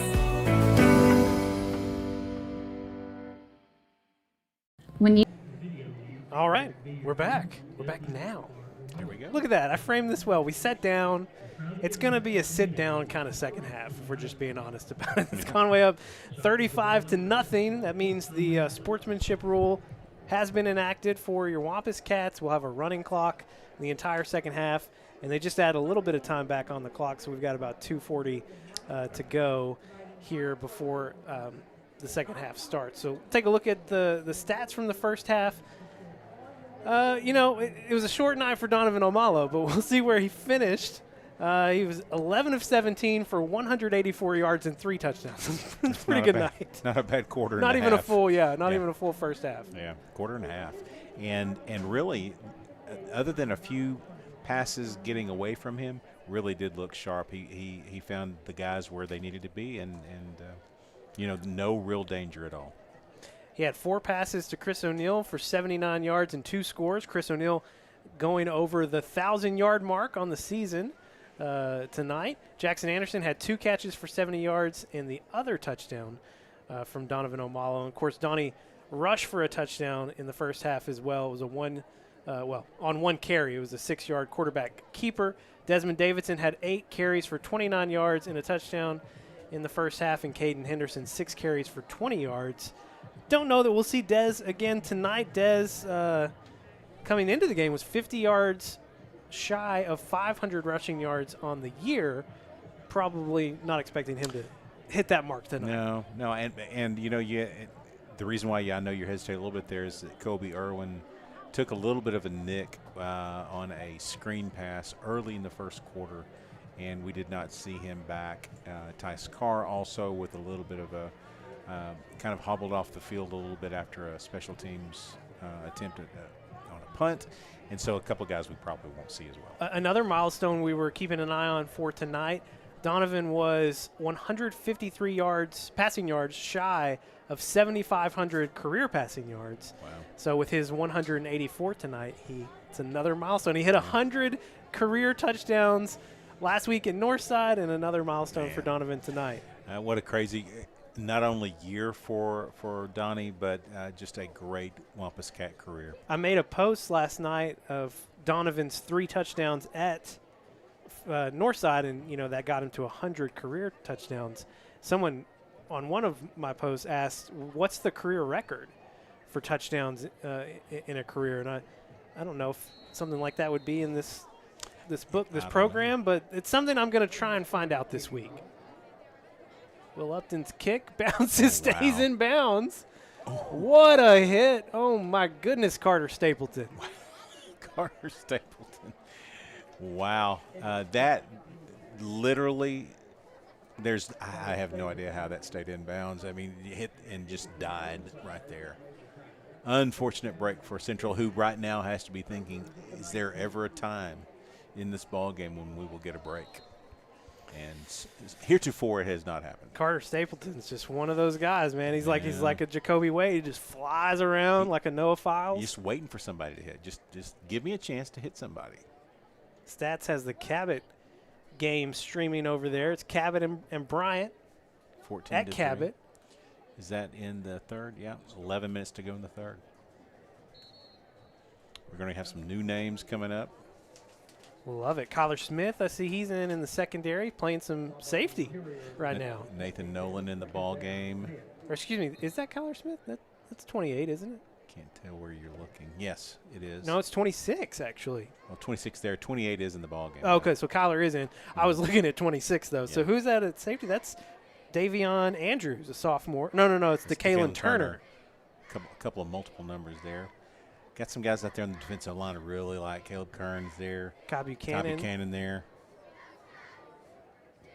Yeah. Oh. Nowhere for Duncan to go. Yeah, some guys on the defensive line that really want some time, and a couple of these guys have had opportunities with the ones in deep time, and that's Justice Hills and Caleb Kern.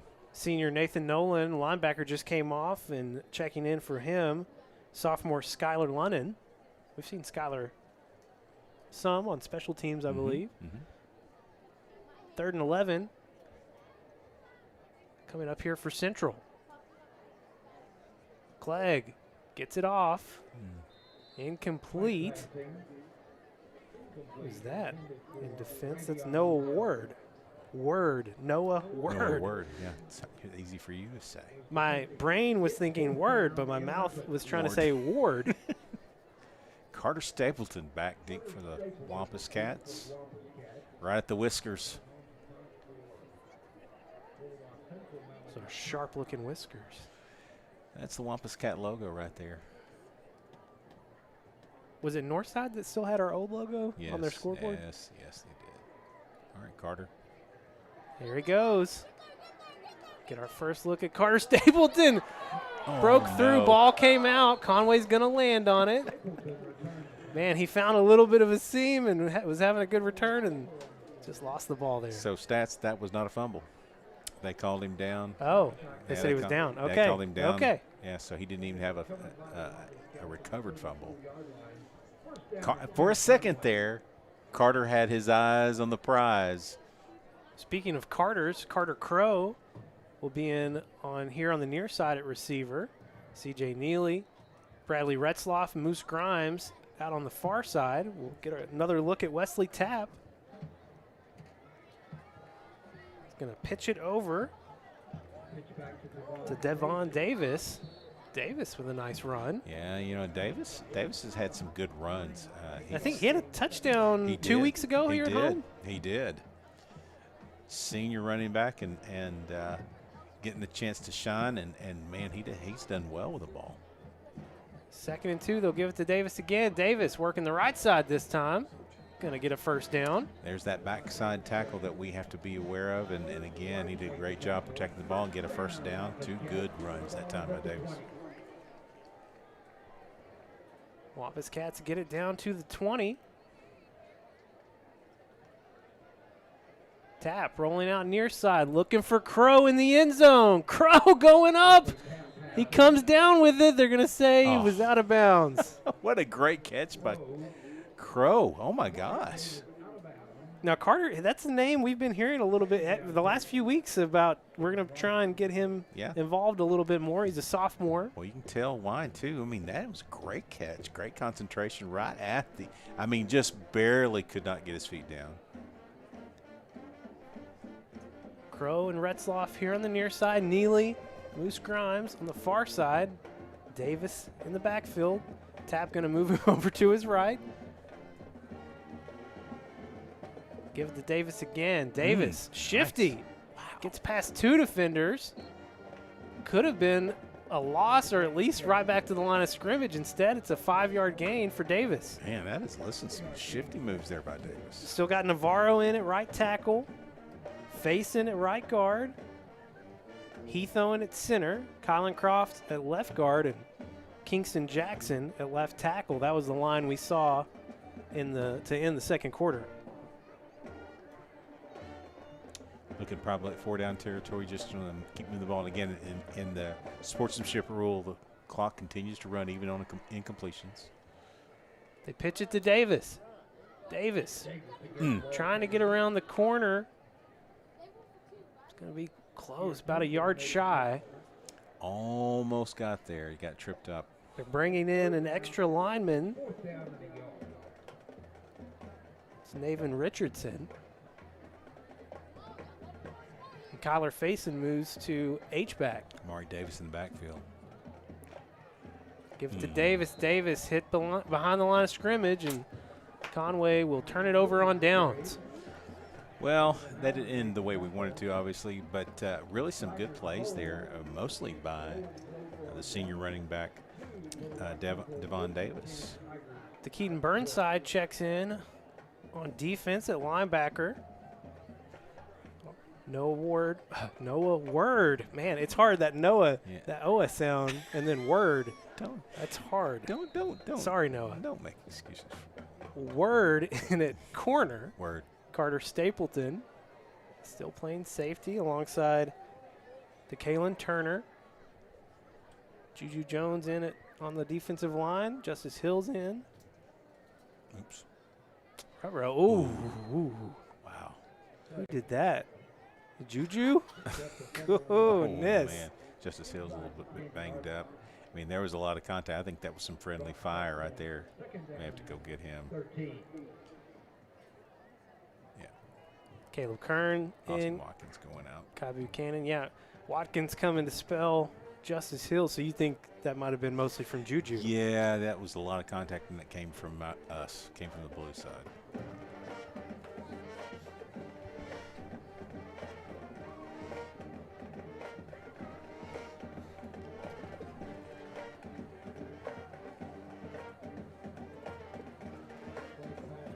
Great tackle, great pursuit that time. That was Burnside out there, yeah. Great pursuit. Brings up 3rd and 9, by the way. Stats is, he got his eyes over here on the Cabot game. 14-10 Cabot. 14-10 Bryant. So Cabot just scored a touchdown. Cabot just scored with 7 minutes to go in the third. Is that stats? Let's say 7 minutes. Unfortunately, our game will be well over. Yeah. Great defense there from Word, breaking up the pass. Just go with Word. I just have to say Word. I'm sorry, Noah. I'm sorry. This is not you. It's not you. It's me. Yeah. It's definitely one of those scenarios. Listen, I do a lot of voiceover. Well, yeah, I wouldn't say a lot, but I do voiceover on the side, and as part of my main job as well. But there are certain combinations of vowel sounds and consonants in a certain order that are very difficult, and I have found a new one. Noah Word. How about Arnold Palmer? Arnold Palmer. I can do that one. No, that's tough. You kind of botched that one. Carter Stapleton, man, a deep punt. That's the best punt of the night for Malachi. Absolutely. Oh, we have 2 flags down here at our 20, or their 20. I don't know if they're for the same thing. They are both there. One on the near side and one in the middle of the field. Let's see what we got.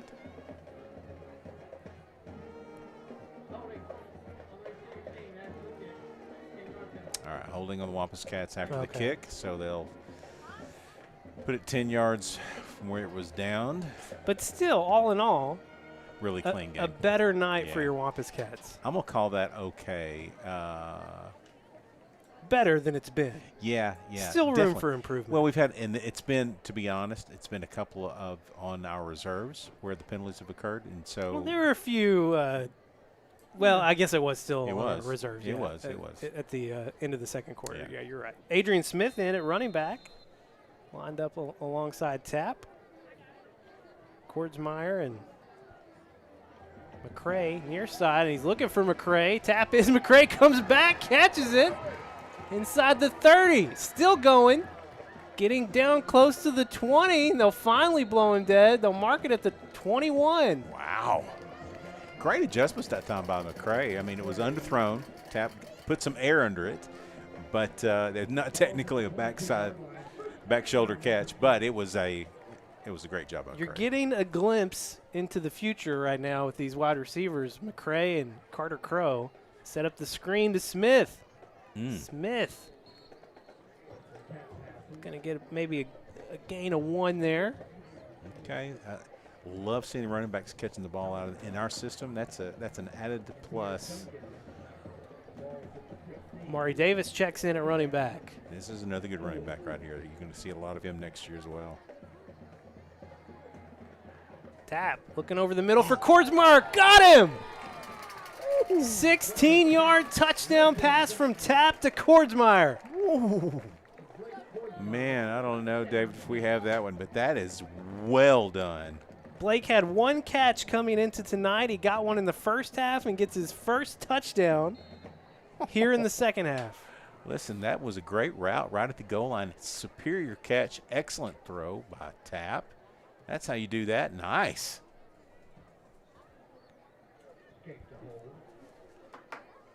Will. Oh. Extra point is no good. Cats up big.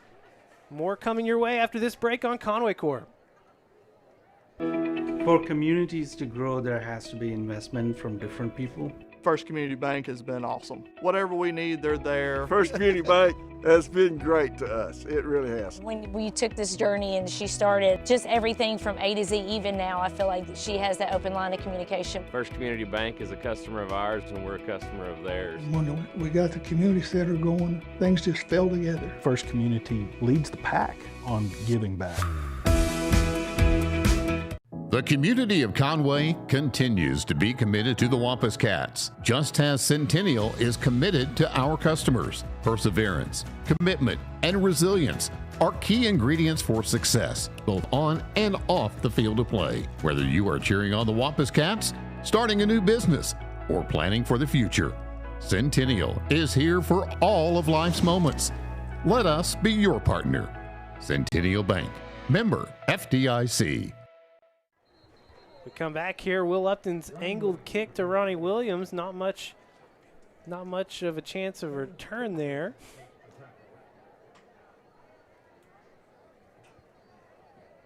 You guys still watching that Bryant Cabot? Yeah. I was. Got real quiet. Stats now.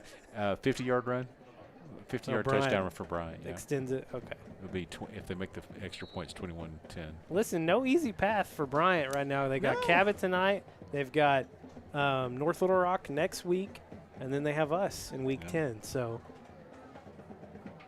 as rough as our schedule is, kind of in the middle, Bryant's is a little bit easier, and then they hit their rough stretch here at the end of the season. Whoa! Whit Williams. Is that Whit? That is Whit. Been waiting to see him tonight. He brought the lumber, the Whit Williams lumber. That's a great tackle. Loss of 1, 2nd and 11. Clegg hands it off. Slowed down by Nolan, I believe. Yeah, Nolan. That's a great job. He only had a little bit of piece of him, but did enough to get him twirled around and stopped. Poindexter is in at defensive end. That's Jamari Poindexter, number 74. Also have out there Hayden Williams, another senior. Cobb Buchanan and Juju Jones. Back in the at safety is Blade Dykes. Is that right? Yep, 84. Yep. Along with Carter. So 2 plays for Central, 2 losses on downs. It's now 3rd and 13. Clegg rolling out to his right. Lofts one up, had a man, but couldn't connect with him. 4th and long, and Central will have to punt it away again. Yeah, he had a step on Dykes, but really the pressure put on by your Wampus Cats there really forces your quarterbacks into a bad position. You're rolling out, you're trying to make it happen, and it makes it all the more difficult, even though he had a guy somewhat open there. Well, I believe this will be the 8th punt of the night for Malachi Cox. Not currently putting anybody back. You have Blade Dykes and Carter, the deeper of the 2 guys that are deep, but they're only about 10 yards off. Malachi had his best punt of the night on the last one. He gets a great bounce here, and man, oh man. Yeah, down to the 35, 36. Get another look at Wesley Tapp. This Conway Wampus Cat offense looks like the same line coming back out. Although I say that, I think Richardson is going to be in on the offensive line. Showed the student section there. They've got it is Jersey night. It looks like, and it's 80 degrees. That's the end of the 3rd quarter.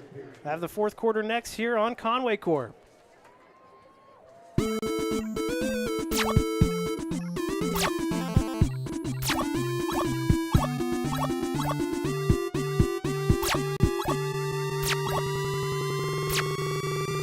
Gamer Gab.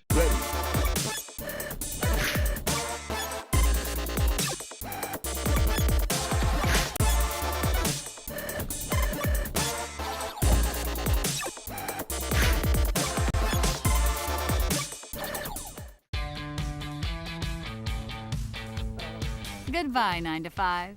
Hello, startup. So long, IOU. Hello, settled up.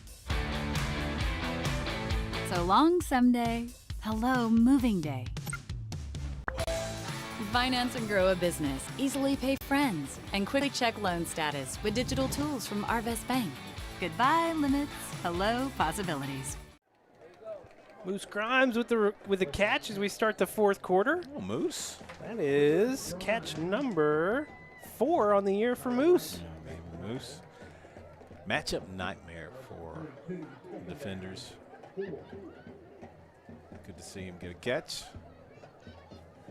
Gain of 6 for Moose Grimes. Max Owen in at receiver here on the near side.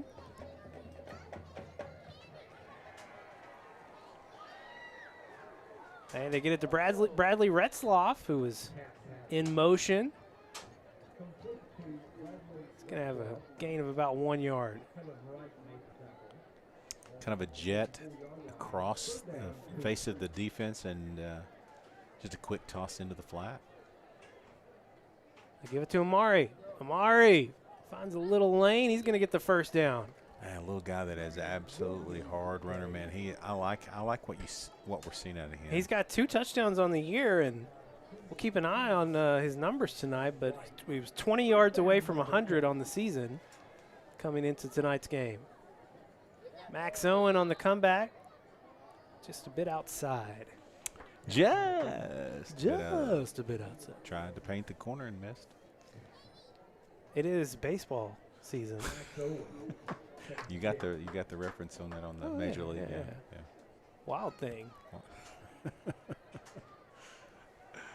Grew up on that movie. That's a great movie.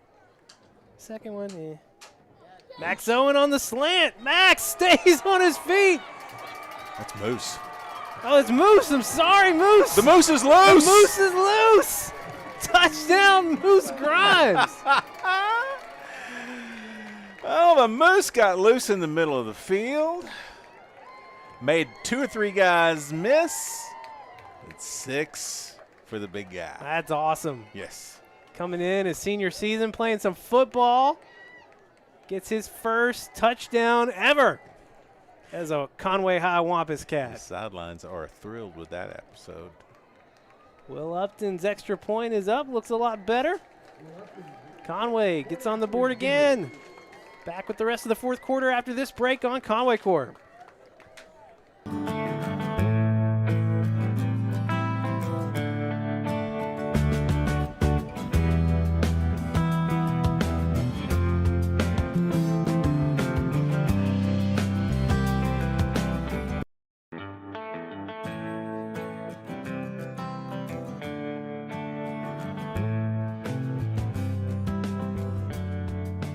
Thank you for your business. 48, is that what you said? 48-yard touchdown pass from Wesley Tapp to Moose Grimes. Moose's first touchdown of the year. Moose. The Moose is loose. Moose You've been waiting on that one. I know it. And it's great to see him get a score. Again, I mean, and here's the thing. He's playing against the ones on the other side, and he had to make a couple guys miss and then had to race him to the end zone. He did everything right. He did. I mean, I thought they were going to catch up to him. He just kept on going. New gear for Moose.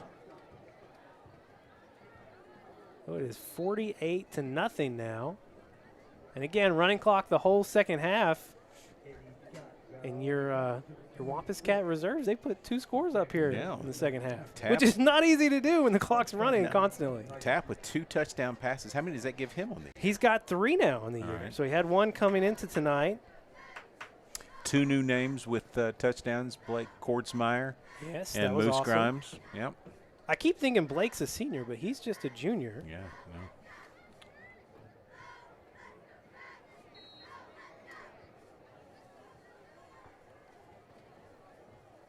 We got another number 10 in now. But I only have 1 10 on my roster, so we're going to have to figure out who this other 10 is. I have to ask about that this week. Saw that at Northside. Ooh, nice tackle. Who is that? That is Poindexter. Nice. Great tackle behind the line of scrimmage, number 74. Great tackle. This Bryant Cabot game is interesting. It is now 17-21 Bryant with over 2 minutes, almost 3 minutes to go in the third. That has become an interesting game. Well, that game is going to still be going. Yeah. When ours is done. The yes on that tackle. That is Burnside. Yes on that tackle. Yes, sir. That is a great open field tackle. He broke down a running back who was trying to get to the edge and faced right into his chest. Fantastic job. Great tackle. Number 41, Burnside. Did you like that awesome. tackle? Yes. Came up out of my chair on that one. That's the way you do that. That's great. 3rd and 10. Is this a new quarterback in? Yeah. No. Still Clegg. Oops. And almost a pick by Burnside. Burnside having a series. He's doing it. Yes. Well, hey, I mean, listen, last week the reserves go in, Northside scores late. Yeah. That has not been the case tonight, man. They've been playing great on both sides of the ball. Yeah. Nicely done by these guys. Great job. Steve Owens sent me sent both of us, Wild Thing gift. Oh, yes. He is savvy. Wild Thing. We're not putting anybody back deep. So what you see there with Carter Stapleton and who is that? That's Turner. There's no one back behind them, so they'll let them kick it through. Not going to make it there, though. Carter Stapleton had a chance at it. Yeah, he could have caught it. He could have caught it. With 6:30 and clock. Should be running. Do they stop it on change? They stop it on change. It's hard to know because it seems like everywhere we go, people handle it differently. So that makes it difficult for me to keep it up. But well, the official did wave his hands to stop it, and so our guys are just following directions at this point. As they should. Yes. Blocking the back on the kicking team. Okay. We didn't even return it, but okay. On the kicking? On the kicking team. What? Well, before it changes position. I don't understand. I don't get it either, but we'll take the penalty. All right, new quarterback. This is new. This is Scaife, John Hunter Scaife. Sophomore. Another big guy. Man, these tall quarterbacks are happening in Conway. Hands off to Smith. Smith almost spins out of it. He's going to get about 4 yards. I've been loving anytime we get the second and third teams in this year. It's been fun because we just know these players a little better, and we're, able to stay engaged with the game the whole way through. And like I said, a lot of these players, I mean, there are a lot of seniors out there, but there are a lot of sophomores too that we're getting a little bit of a glimpse into future starters in the next few years. Smith showing the speed. Nice. Picks up the first down and more. Inside the 20, they'll mark him at the 17. Comes up a little. No, I don't like that. All right, we're going to take a break as they tend to him on the field. Back with the final few minutes after this break on Conway Corp. When you choose First Security, banking is just the beginning. Here, we take care of each other, making the community we all share even stronger. So people in Arkansas can build a life, buy a home, run a business, and more. Strength in numbers and neighbors. It's another way First Security helps Arkansas bank better. And it's why you should call on us today. First Security, bank better. Well, as we come back here, they still have Adrian Smith on the field, the senior. Having a good night here, but they're getting him up now.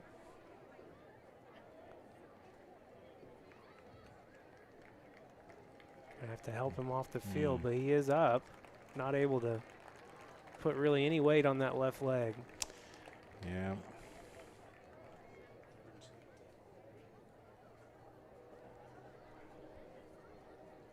Well, 4:42 remaining.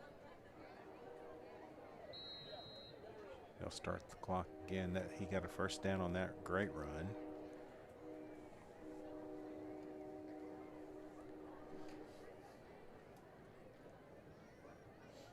Well, we still have John Hunter Scaife in at quarterback, senior. And then now at running back, Davis back in. Good run. May not see us throw. I mean, we could. I mean, our offense is geared to do that. You got Trey Harris out there in the running wide receiver now. I mean, this guy can play defense, running back, wide receiver. Just he's going to be a guy that you're going to see all over the field next year. Talking about number 17 there on the edge of your screen. Out there far to that far side, is that Max? It is Max Owen and Blake Kordsmeyer. Carter Crow here near side with Trey.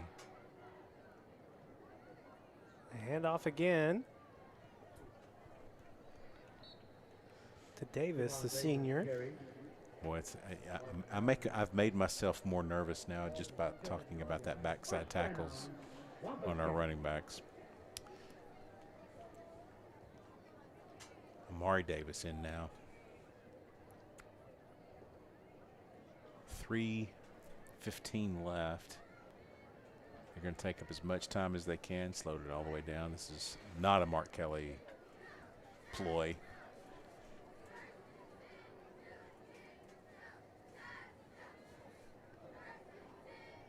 Wow. Inside the 5. Great push by Davis to the 2 or 3. They'll let the clock run more. Once they snap it, it'll be close to 2 minutes to go. The Wampus Cats had 2 shutouts on the year coming into tonight. Week 2 versus Springdale. Week 4 versus Southwest. All the shutouts have been at home this year. Deviance is showing out at home.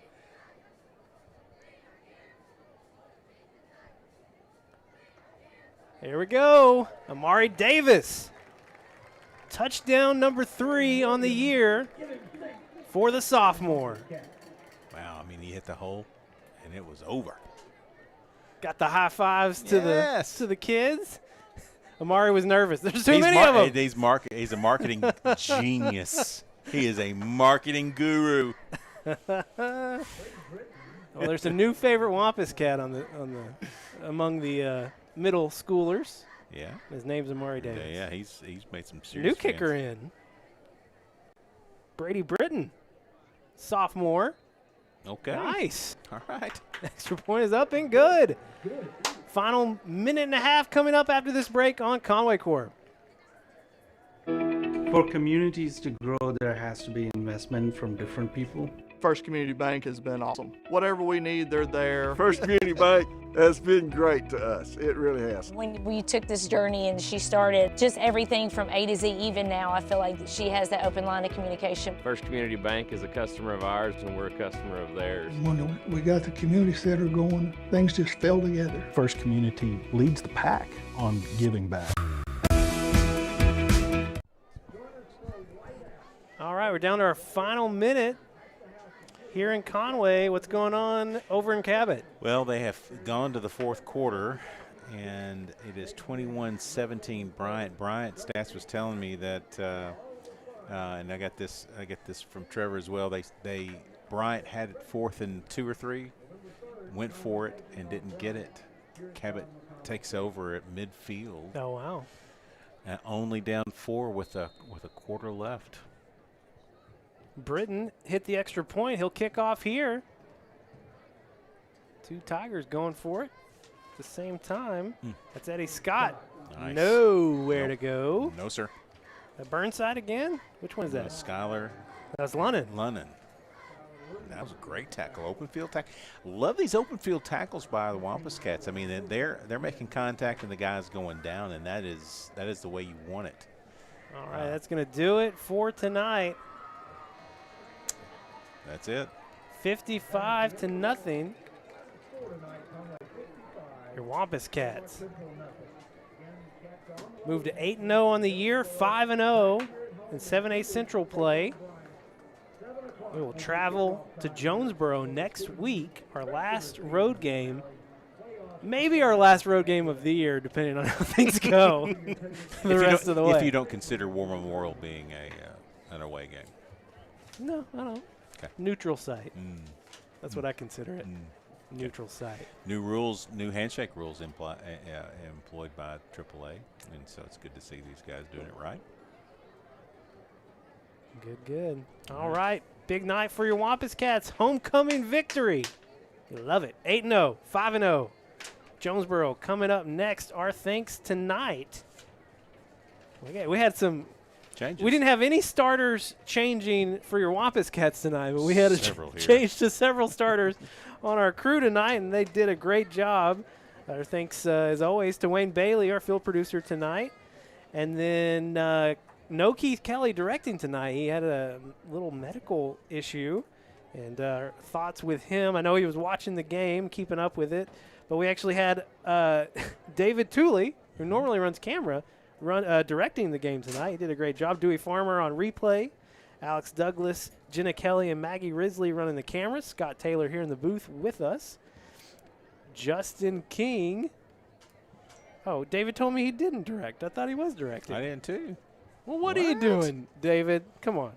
Justin King on social media. Kara Kirby monitoring the stream back home. And Jeff Matthews, our executive producer. It was a crazy week. He got it all to. Oh, David said he just didn't do a good job. Whatever. Thanks, don't lie to me, David Tooley. Jeff Matthews, our executive producer, keeping us all straight this week. Homecoming, always a weird week. Yeah. But we got through it. Your Wampus Cats got through it. Big win here at home. He's Tim Roach. I'm Levi Gilbert.